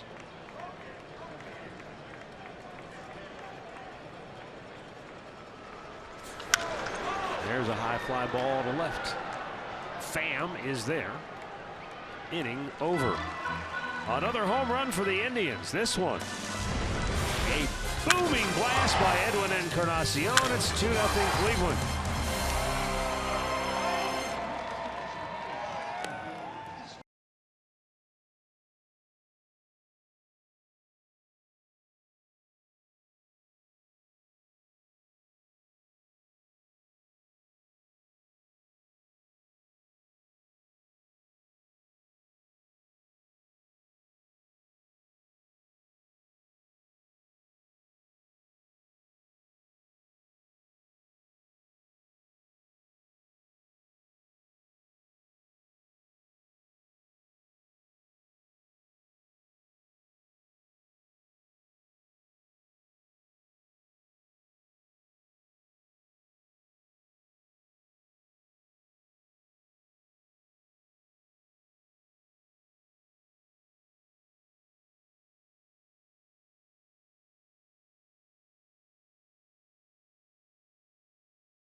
Right now, it's the Shane Bieber show Well, and now, yes, it has been to this point. Now this is where they're going to start keeping an eye on him. He's at 78 pitches. He's been brilliant, but you're going through this lineup now for the third time.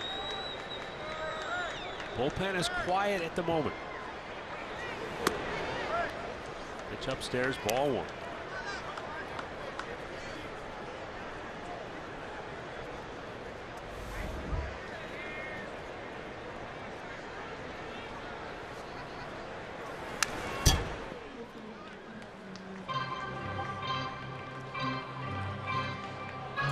Smith lined to left in the first. He struck out looking in the third.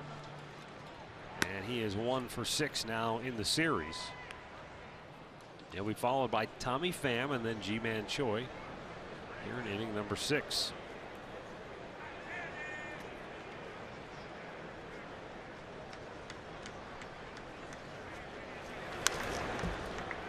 Let's finish up our birthdays. A couple of centurions. George Bechara from Naples, Florida, celebrating his 100th, along with Jenny Durlia from Warren, 100. Certainly happy birthday. And Esther Conculo, 94 from Willoughby. Mickey Mayer, 89 from Rocky River. Happy birthday to you all.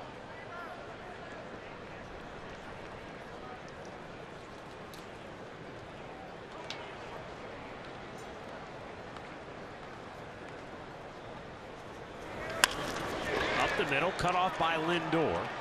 And he throws out Malik Smith, 1 away. Right now, let's pause for a word from Circle K. Polar Pop! Polar Pop Cup, just 79 cents every day, only at Circle K. You mentioned the Indians will keep a close eye on Bieber as he crosses that 80 pitch threshold. How about tonight? 51 of 82 pitches have been strikes. Beautiful. I mean, his control has been as good as we've seen it all year long. And I mean, it's been down in the strike zone.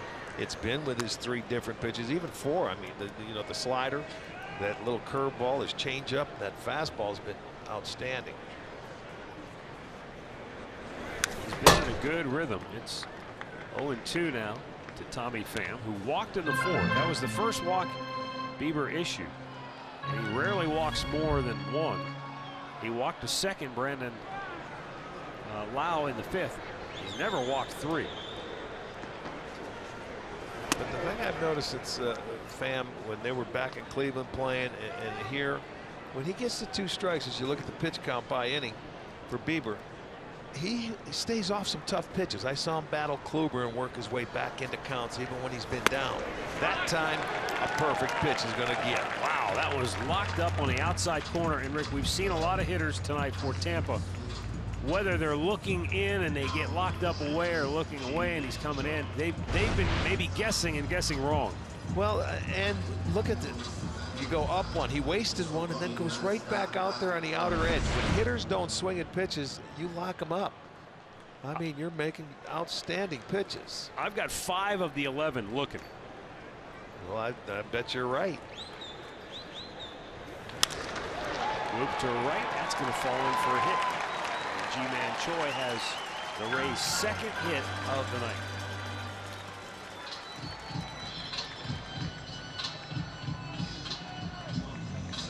And with 2 down, big C.J. Cron coming to the plate. He's 0 for 2 and has struck out twice.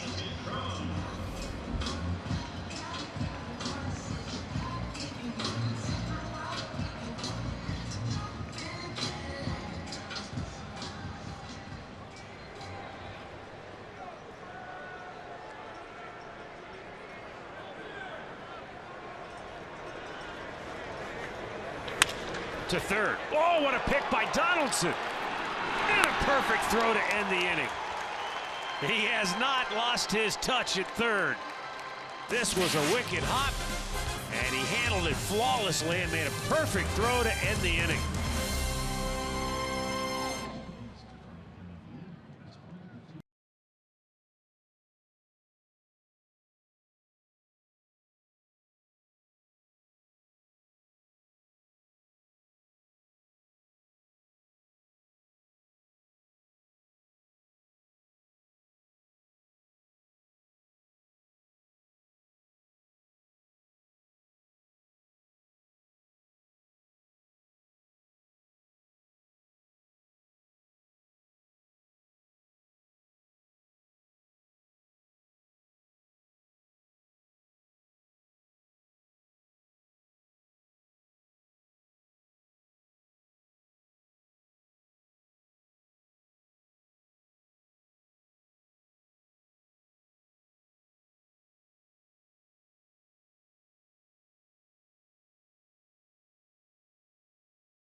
Visit buyatoyota.com. Toyota, let's go places. And by the injury lawyers at Elk & Elk. Proud partners of the Cleveland Indians. Call 1-800-ELK, Ohio. Melky Cabrera tops one and is retired for out number 1 here in the 7th inning.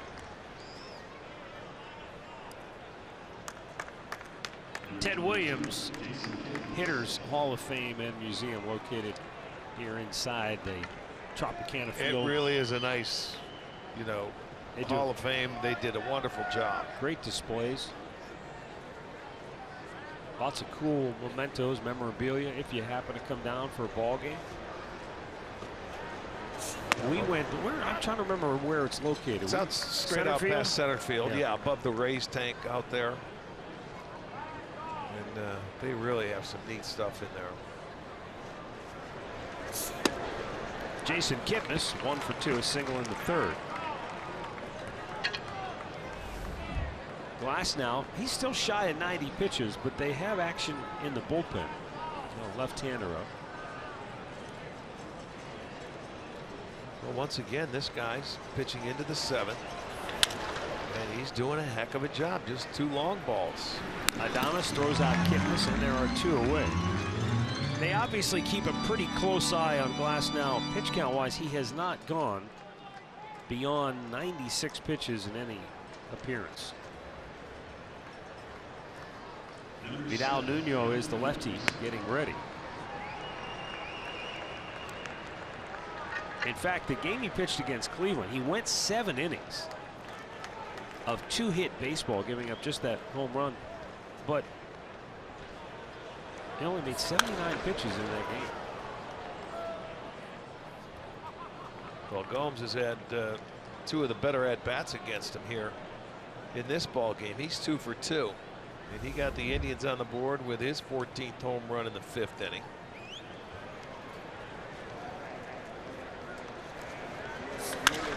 Pops this one up. Shallow right. Bowers in. Calls for it. And on 6 pitches, Glass now breezes through. Stretch time in St. Pete. 2-0 Cleveland.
...2019 season tickets. You'll receive access to potential 2018 postseason games out at Progressive Field. Place your deposit today and secure your access at Indians.com. Bottom of the 7th inning here at Tropicana Field, and Brandon Barnes is your new right fielder, taking over for Melky Cabrera. Greg Allen taking over for Jason Kipnis in center field. And the bullpen remains quiet for the moment. Bieber, a 2-hit shutout here into the 7th.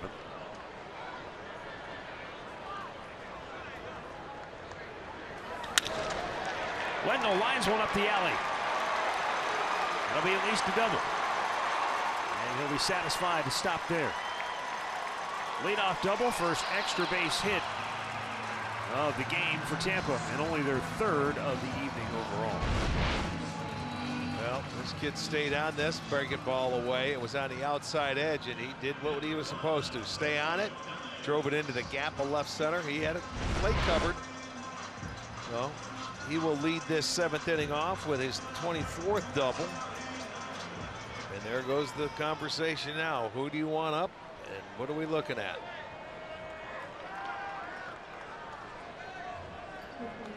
Willie Adames has grounded out, and he has struck out.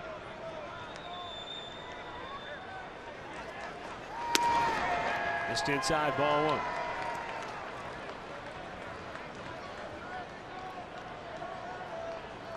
Seven strikes out of his 90 pitches.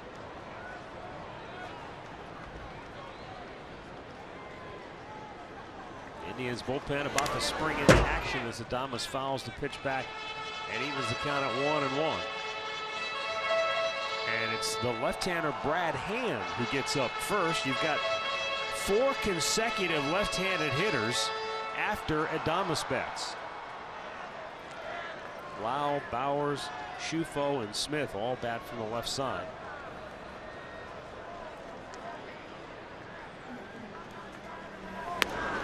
Strike to the outside edge.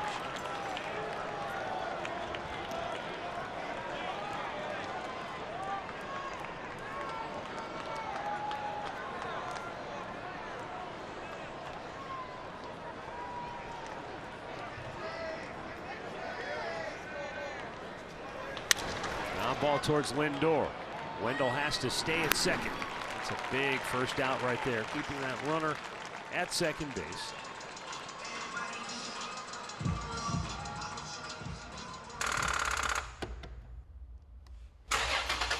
Start dead batteries with NOCO. Brandon Lau will be the batter. He has struck out and walked tonight.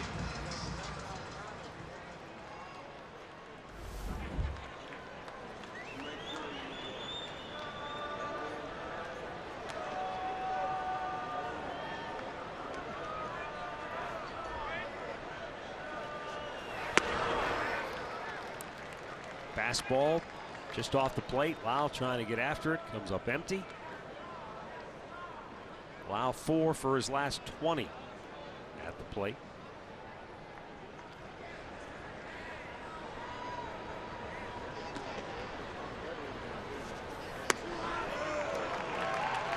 He has had that inside part of the plate down to the lefties.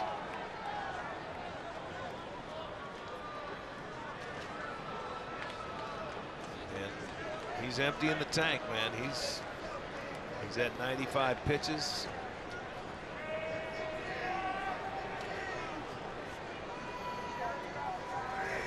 And a pop up left field. Brantley. 2 down. This is a Tampa club that came roaring in here, having won 4 in a row. 8 out of 9 and 17 out of their last 20 games. But Bieber has stifled them on just 3 hits and has struck out 11. And the big reason they've been on that roll in winning 12 straight at home here, it's been offensively. They've been scoring a ton of runs.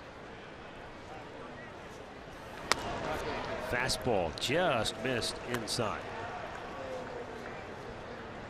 When you hear people talk about why pitchers are effective, one of the things you always hear is commanded it to both sides of the plate. And we've seen a clinic from Bieber on that tonight. The fastball in, out, whether it's the inside corner, it's the outside corner, and then just supplementing that with the breaking ball, change up.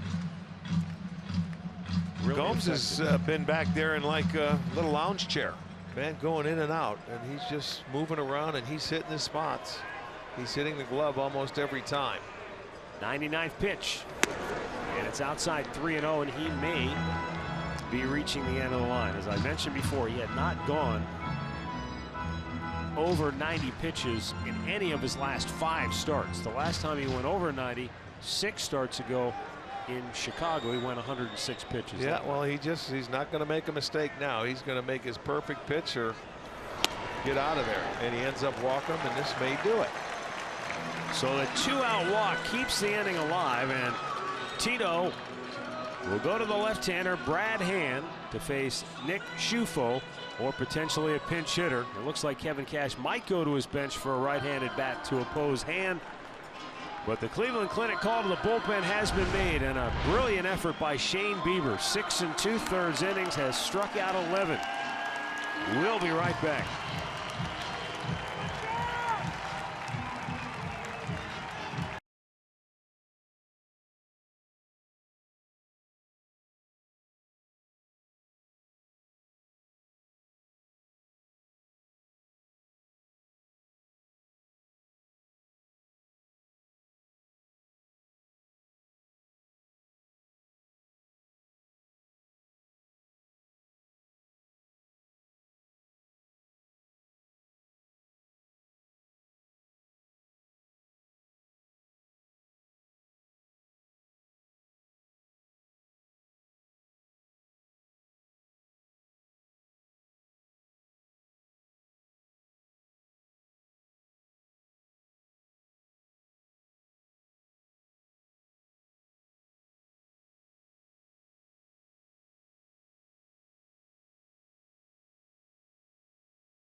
But 11 strikeouts.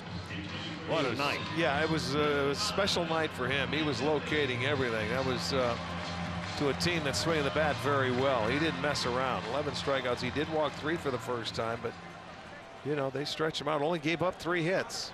Heck of a job. Pitch hitter Matt Duffy will hit for the catcher Nick Schufo. Kevin Cash figuring the way it's gone tonight, this may be his best shot.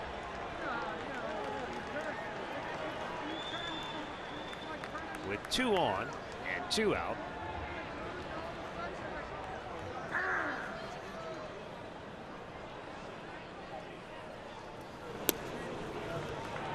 Duffy has hit .297 and is 2 for 4 as a pinch hitter.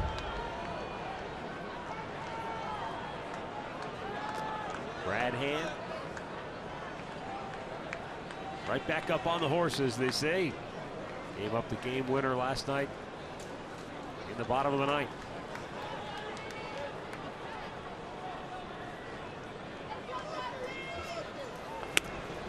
Low again, 2-0.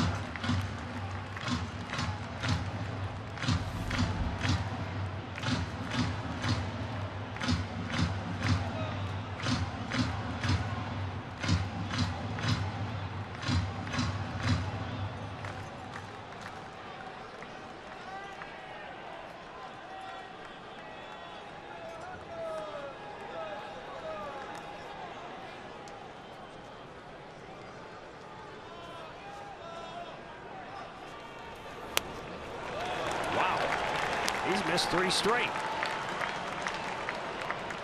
Malik Smith waits on deck. He's a left-handed hitter, but he's also a speed guy, top of the order center fielder. Interesting to see what Kevin Cash would do if Hand walks the way Duffy. He's swinging the bat in this place this year. He's going to be right up at home plate, I would think.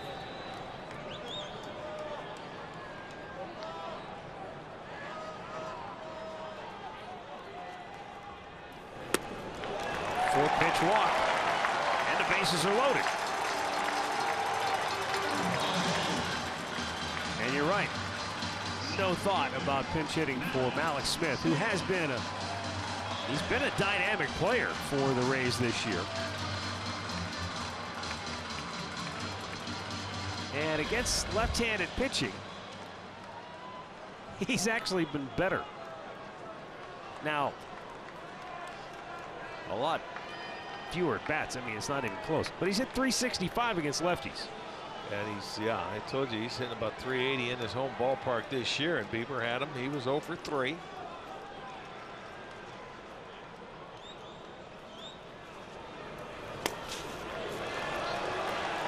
Only 74 at bats for Smith against lefties this year. 27 for 74 versus 331 at bats against right-handers.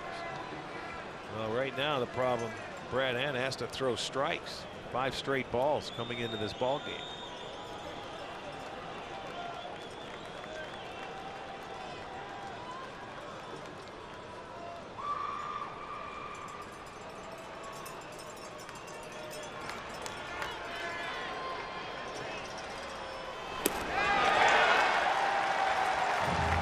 Well, there's a problem.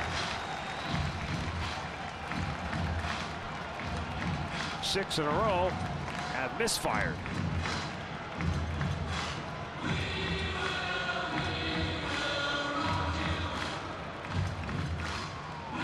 And there's nowhere to put him with the bases loaded.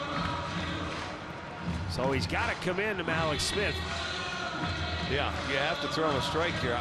You would think that he has to take a strike. He hasn't thrown a strike since coming into the ball game. But he has got to get in the zone here.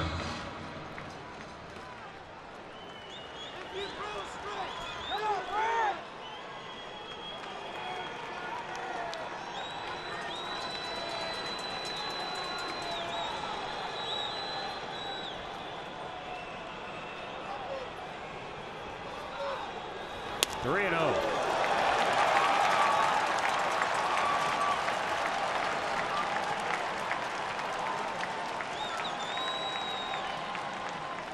Carl's going to call the pen.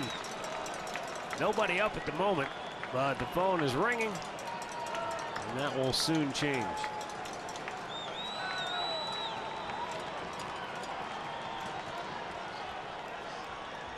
.30 pitch.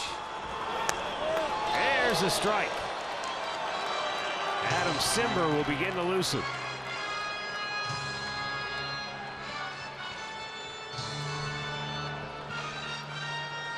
Bases loaded, 2 down. 3-1 count.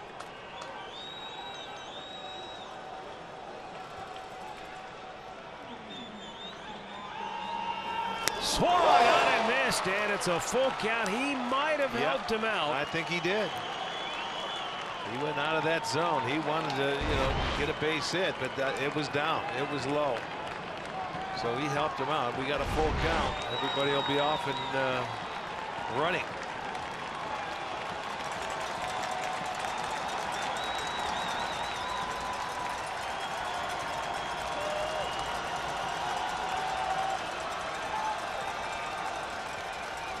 The runners go. Popped him up. Lindor calls for it. Oh, Brad Hand survives. The Rays leave him loaded. It's 2-0 Cleveland. We're going to the 8th.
I mean, you got Brad Hand in there in a situation where all of a sudden it's 3-0, no margin for error.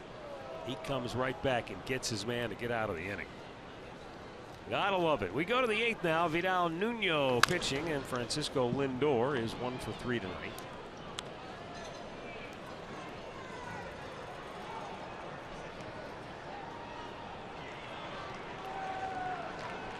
Another pretty good start for Glasnow. Just the 2 runs, both solo homers. Popped up. Wow. 1 down. Cavs basketball is coming soon. Sign up at Cavs.com/promos to see this year's promotional schedule before the general public. This year's schedule features great giveaways, including 4 bobblehead nights, theme nights, and ticket packages. Go to Cavs.com/promos tonight.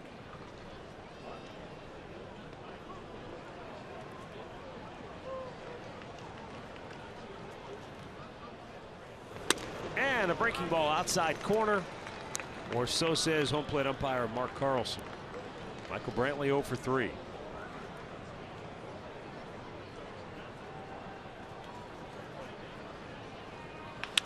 And Brantley beats the shift. Why teams shift against him, I'll never know. He shows you that he'll hit the ball to all fields, then, on the ground, in the air. And then pitch him away. Look at that, ball's off the plate. And they got 3 over on the right side. That's just a routine, easy hit for him.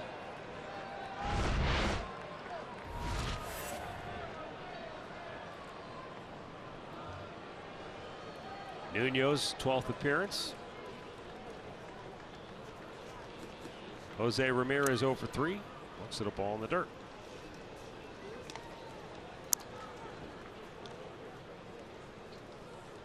Jesus Sucre taking over behind the plate.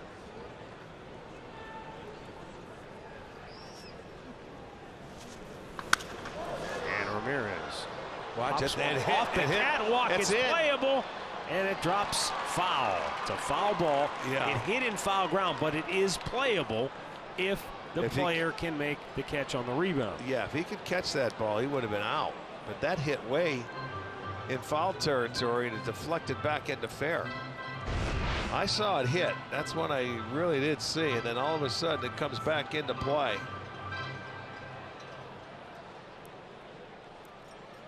And, you know, a lot of the guys don't know what to do, because if you hit it in fair territory, and there's the ground rules of it, the 2 lower catwalks.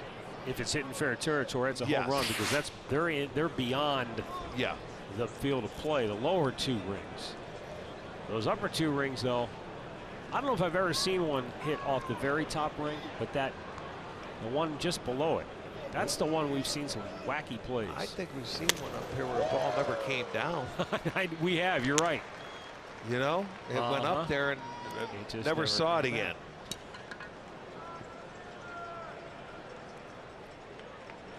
Jose Ramirez 0 for 3. Brantley. Oh, that's a balk. Is going to be caught stealing. He went No, the third base umpire is calling the balk. That's a balk. The third base umpire, Carlos Torres, is coming over, overruling, calling the balk. He should have.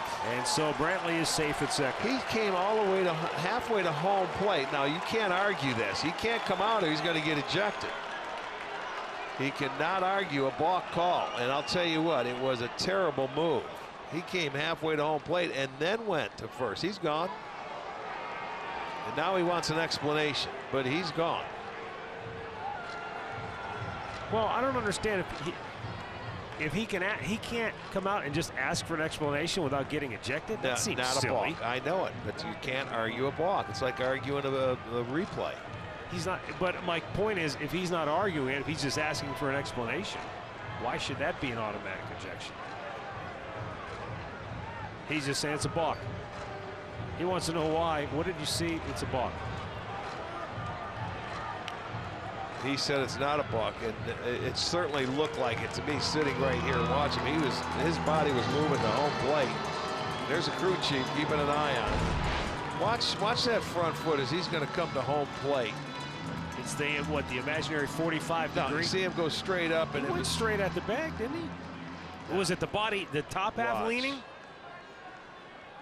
See that front foot? You got to step to the first base. He was going to the plate with that. He kicked it out. He came forward with it. It looked like a ball. It definitely looked awkward. But nobody called it except Carlos Torres, who's behind, and he probably had to see it. A good view of it. Yeah, it's the intent to deceive a runner. Ramirez high in the air to left field. Pham over into the corner. Makes the catch, tagging what Brantley has to hold at second. 2 down.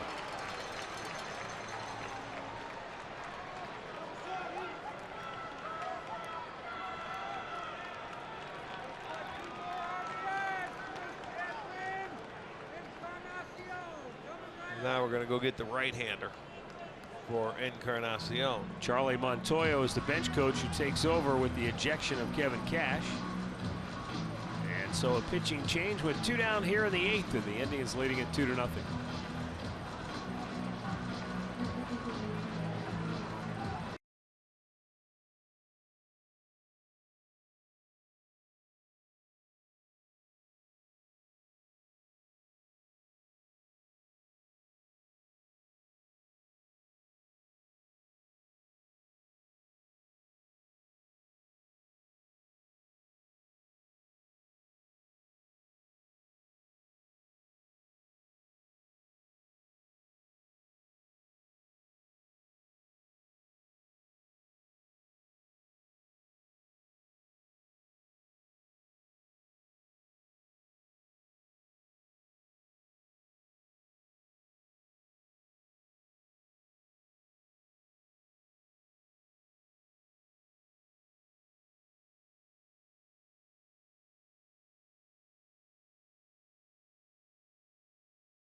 Lineup tonight. Edwin will come up to face the new pitcher, Andrew Kittredge, with a runner at second and 2 out here in the 8th inning.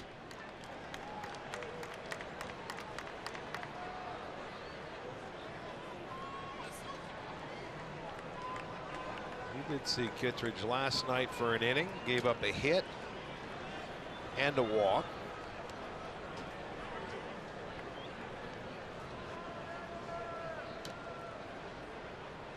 And Eddie was the last guy he faced, got him to fly out to right field.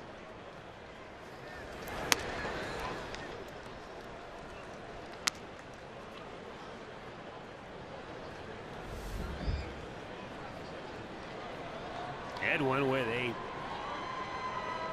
monstrous home run his last time up.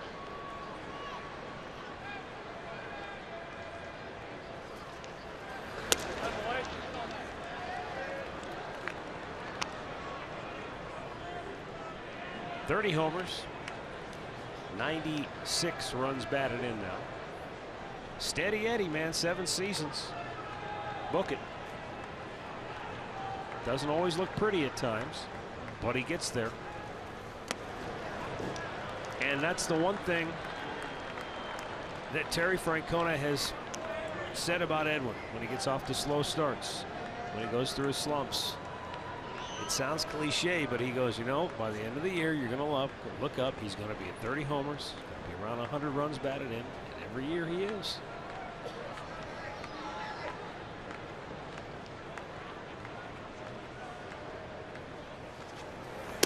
What Terry doesn't know, and what no one knows for that matter, and Arch, you can appreciate this. When you get to a certain age, though, Father Time catches up to you, and you start to slide. The skills maybe aren't quite as sharp. The reaction time isn't there. And for a power hitter, that's everything. And so the great question is, what time, where does that point go where you start going the other way, and you can't put those numbers up anymore?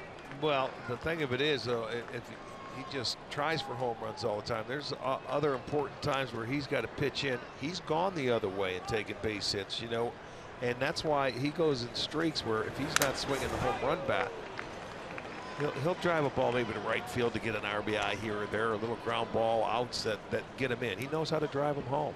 Matt, Rick, you know, I talked to Tito about this probably about a month ago, and he says that's why you can't look at Edwin's batting average at times. You have to look at other numbers and look at how he's producing and not get caught up in maybe that he's hitting 230 sometimes. Right. He goes, but you know that the bat speed is still there because of the power that he does generate still. Yeah. Oh, yeah. Donaldson chops one to short. They'll go to the second for the force to end the inning. We have reached the middle of the 8th inning. It's still Cleveland 2, Tampa nothing.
Brad Hand stays on to pitch. Eric Gonzalez takes over for Josh Donaldson at third.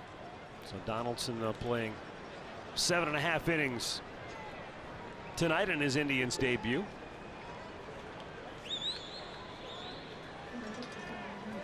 And just 10 pitches in that 7th inning. They were an exciting 10 pitches. But he'll stay on to work here in the 8th, and the bullpen gets busy for the Indians. 7 of those 10 were balls. That was the exciting part.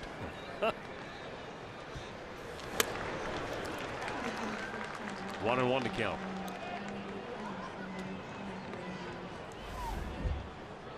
Adam Simber gets up again for Cleveland. Also John Edwards.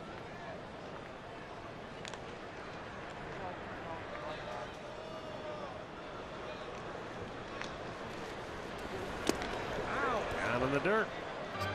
2 balls and a strike.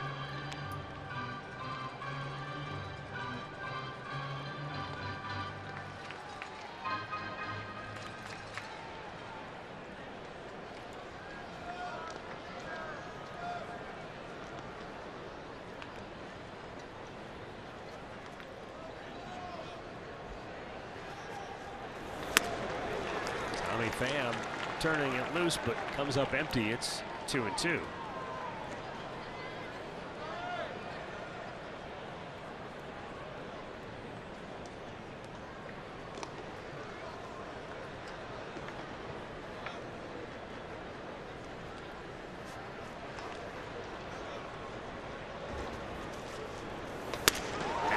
Goes 1 away.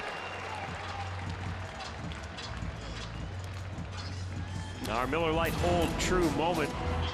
Josh Donaldson making his first appearance as an Indian. His first start tonight. Hasn't played since May 28th, but man, defensively, that was a slick play at third.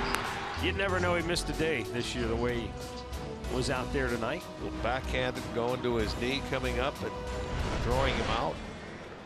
Didn't have a hit in 4 trips to the plate, but twice he lined the ball deep to the outfield to the warning track.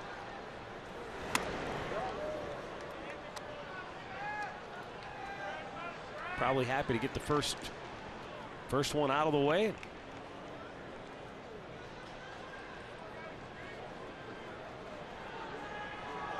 G-Man Choi 1 for 3.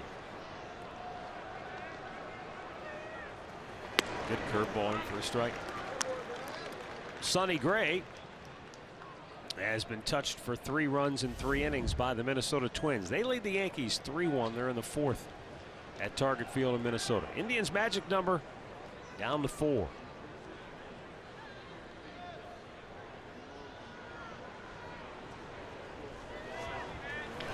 Big chopper to first. Alonso. Easy play. 2 down.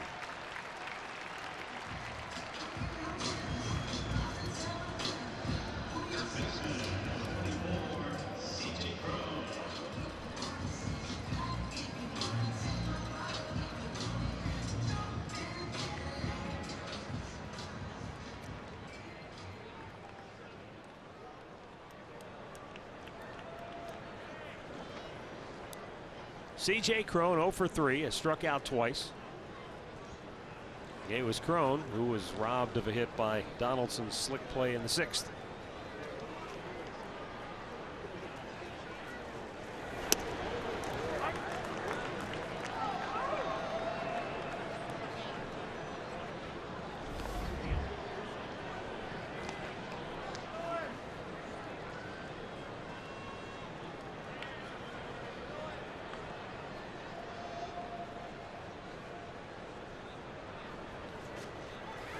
And a ground ball right to Lindor. Brad Hand with a 1-2-3-8. And we'll head to the 9th. 2-0 Cleveland.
Transmitted in any form, and the accounts and descriptions of this game may not be disseminated without the express written consent of the Cleveland Indians. The Indians trying to snap Tampa Bay's franchise record home winning streak that has reached 12 games. They lead it 2-0 as we roll to the 9th. Yonder Alonso will lead off for the Indians. The new pitcher for Tampa is right-hander Jamie Schultz. He got the win in last night's game.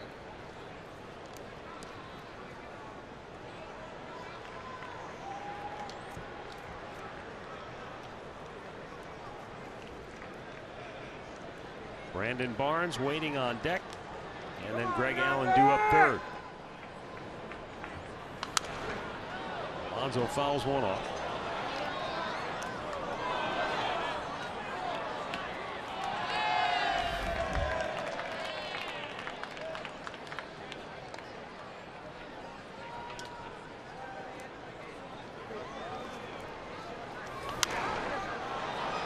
Nothing into the count.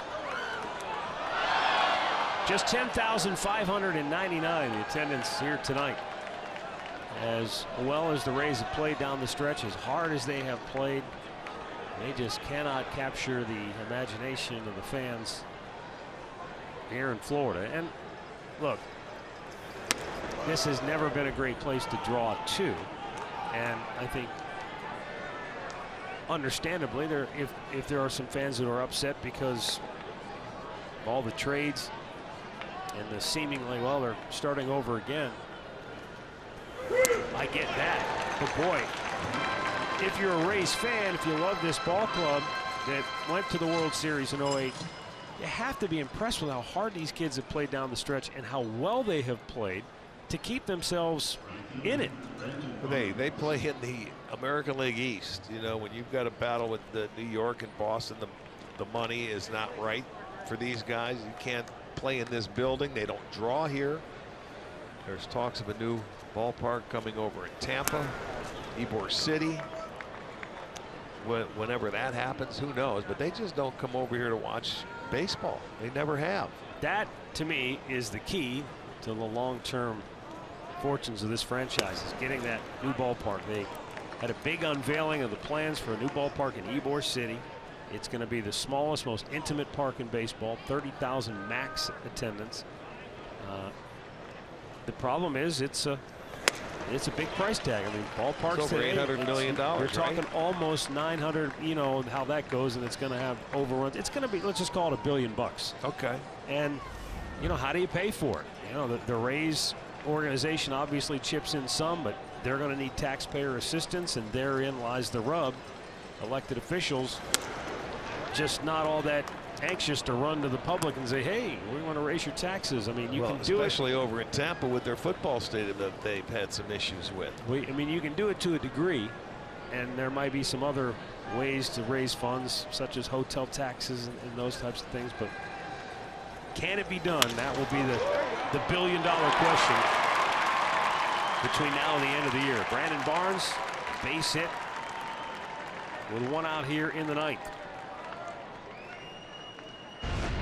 This one went right up the middle.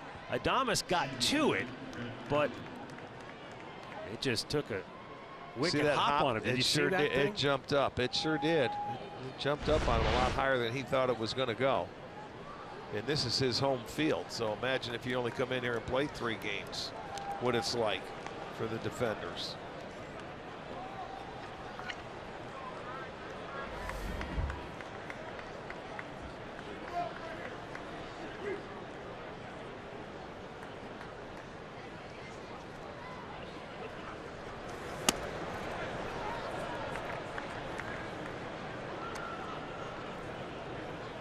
Greg Allen looks at a ball up high.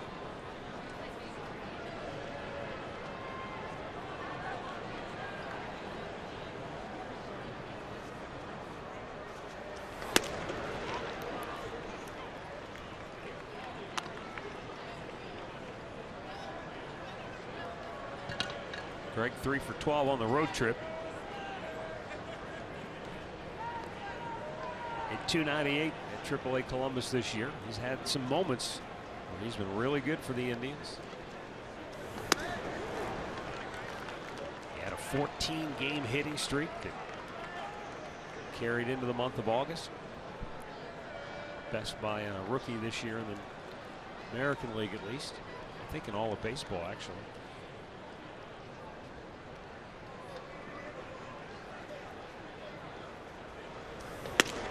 Well, Jason Kipnis bumped from second base to center field because of the acquisition of Josh Donaldson, who moved Jose Ramirez from third over to second.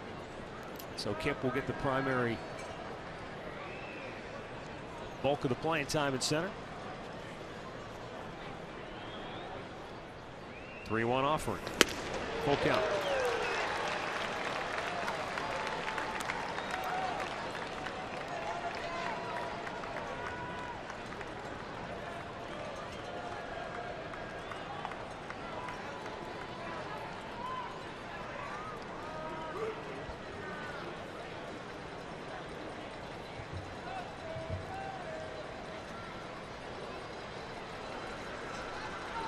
Lindor goes, 3-2 pitch, fouled back. Excuse me, Lindor. Brandon Barnes, I was thinking about Lindor because he's the guy, you know, in the middle of the infield. You're talking about moving parts. Ramirez to second, Kipnis to the outfield, Donaldson, the new guy. Lindor's the one constant that has to work with all those guys. And you can appreciate the timing of the double play. Now, he's worked with Ramirez in the past, but not much this year. So there's another thing that you got to get used to. Well, knowing him, it'll be seamlessly. And he did end up walking him. Greg Allen draws a free pass. 2 on, 1 out. Storylines brought to you by your local Ford dealers. Josh Donaldson's Indians debut. Inauspicious, 0 for 4. Did drive a couple of balls well to the warning track. 1 in center, 1 in right. Matt, I just figured it was because of Brandon Barnes' socks that you thought it was Lindor. You could have got away with it. He does have those Lindor-looking socks, doesn't he? That's the only other guy that has them on. So yeah, that was fair. Yeah, but I was thinking about that. Just to, you know, Frankie's the one guy who remains constant on the left side and up the middle. You're right, and that was part of the reason when this trade first happened that Jose Ramirez said, once I go to second, can I stay there? And then he told Tito, last Tuesday, Wednesday, he says, okay, I'm good. I can go to second. I'm ready. Start taking ground balls. But it is going to take a couple plays. And there is a difference up the middle with how they play, especially Jose told me with all the shifts that they play where he'll have to move around where he didn't when he was at third. Yeah, I mean, I'm not trying to make it a bigger deal than it is, but there is some period of adjustment there. But I think having a guy like Lindor probably makes it easier for everybody involved. It sure does. And Yan Gomes, the batter, with 2 on and 1 out, homered in the 5th, and that got the Indians on the board.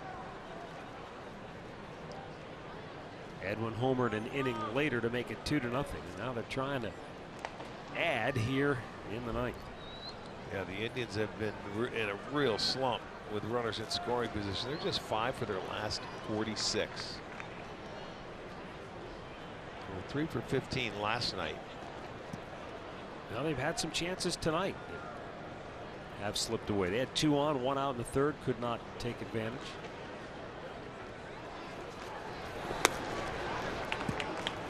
They got Edwin into scoring position in the 4th inning. They could not get him home. 2 on, albeit with 2 outs last inning. But another chance here with Barnes and Allen aboard, and a 3-man shift to the left side of the infield.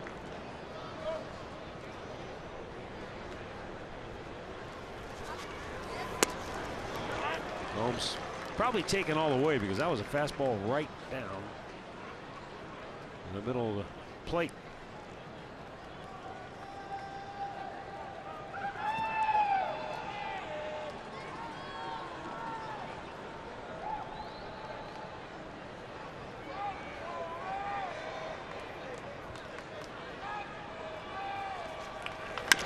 Chopped up the middle. They'll try to turn 2, and they can't do it. Gomes beats it out. You can see Adames just couldn't get anything on the throw because he came a long way to take the flip. He kicked the bag, but you can see, Rick, the ball just looked like it was going in slow motion on its way to first. Well, look, there's your second baseman having to go over, and he couldn't get back to the bag. And so by the time Adames gets over there, you're right. There's nothing he could get on that throw. He's got to kick the bag and now jump and get out of the way of the runner, and just could not get it there. So that shift hurt that, and it keeps him rolling, and it brings Lindor to the plate. 1st and 3rd, 2 down. Lindor 1 for 4 tonight.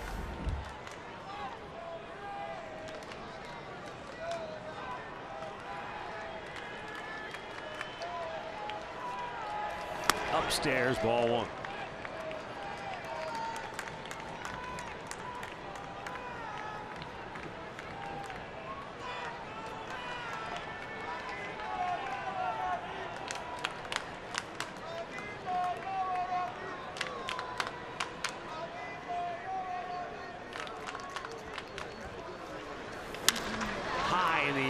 left field. Pham is there. Inning over. We'll go to the bottom of the ninth with the Indians up 2-0.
Is loaded, 2 down, 3-0 count.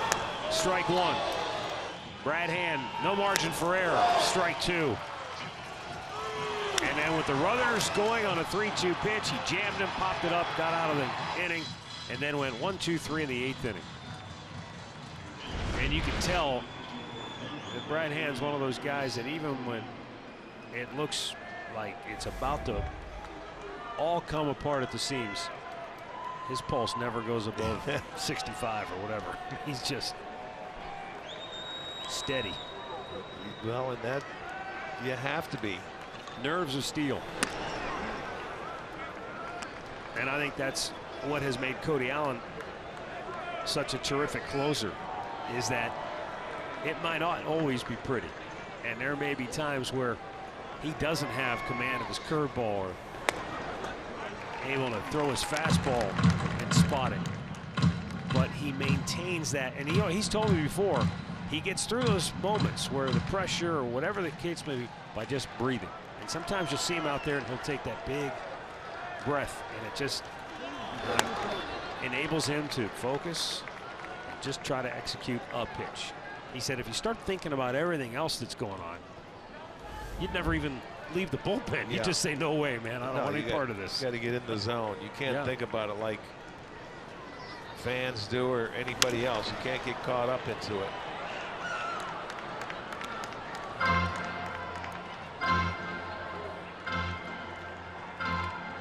Did you notice that ever in your when you first started doing this job, that it was much harder to do this with the nerves and the butterflies than it was when you're out there playing? You get caught into the situation. Yeah. Sure. When you were playing, you probably never thought about it, didn't you? No, let's go. Yeah. Right. That's why the farther you get away from that dugout and the lines, the easier the game gets, and then you get caught up into the easier it looks. Yeah, it looks. Right. It doesn't get, but I mean, you think it's easy, and it looks easy because those players make it look easy. But getting caught up, it's the players that, that's where the heartbeat's got to remain low. There's a ground ball single.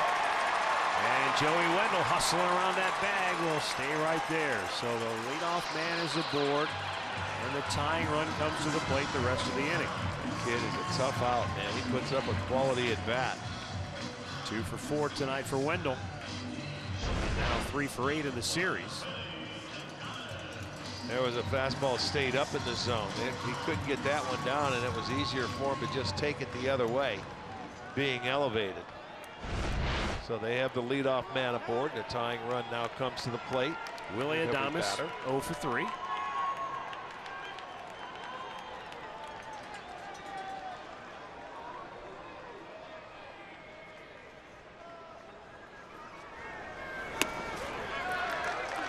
Rays still have Carlos Gomez on the bench as a pinch hit possibility, though he is a right-handed hitter.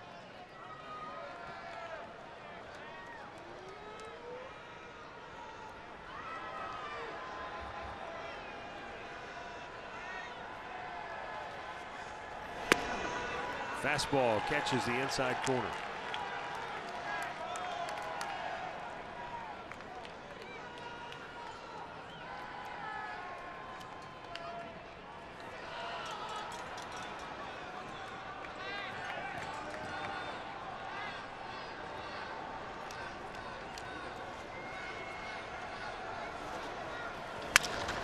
Slowly chopped to short. Lindor gets the out there. Ramirez trying to turn two, and the call is safe. Boy, that was close.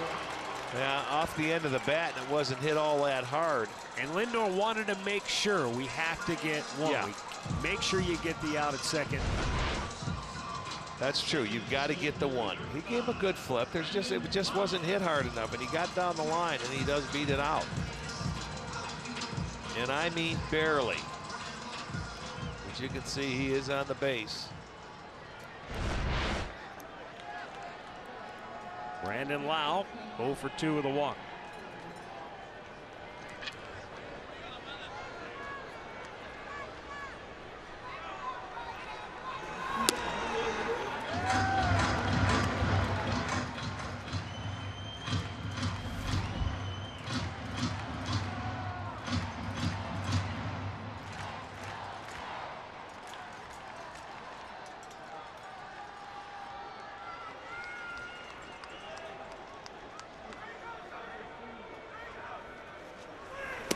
Trying to hold up.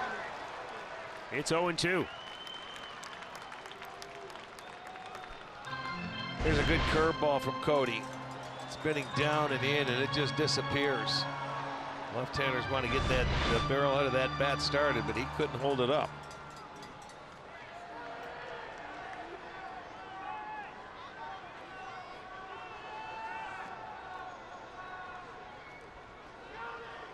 Oh-2 pitch is a little high.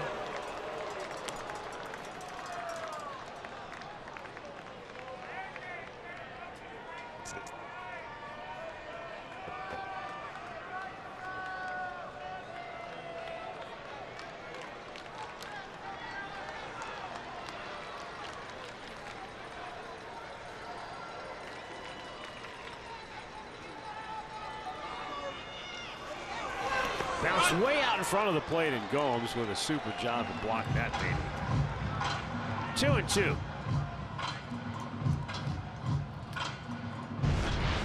Now this one out in front of the plate, way out in front, right into the chest protector. Boy, he just cradled that pitch in there where the runner couldn't advance.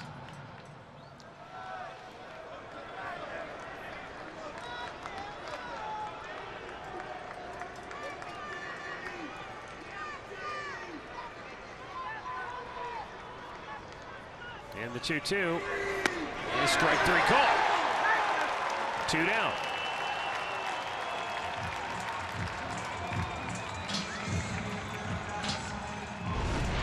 He made sure he started this breaking ball up, and there's the movement coming down. He bounced that one out in front, so he made the adjustment. Gomes stayed with that call, and he gets the second out.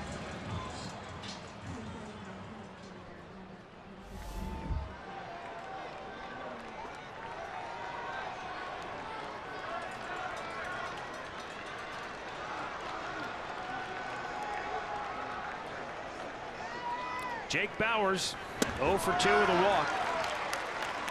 Takes a strike. Last night, Indians pitchers struck out 16 Tampa Bay hitters. Tonight, they have struck out 13 more. 11 of them by the starter Shane Bieber.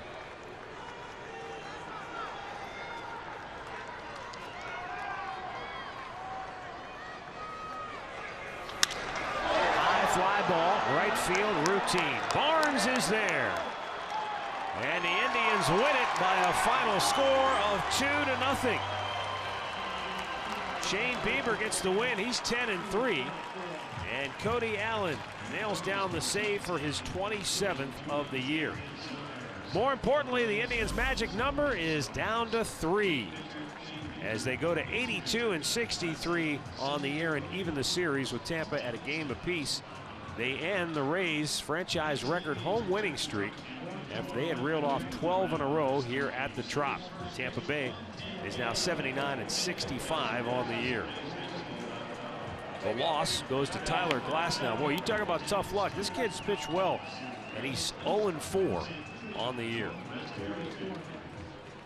But in the end, it was Edwin and Yan Gomes with solo homers providing enough offense because the pitchers went out and tossed shutout baseball tonight. Yeah, their 15th shutout this year, which leads, and you know, another double-digit strikeout game by a starter. So that's 27 for the Indians, which breaks their record from last year where they were at 26. Yeah. So they come back, and Bieber was about as good as you can get.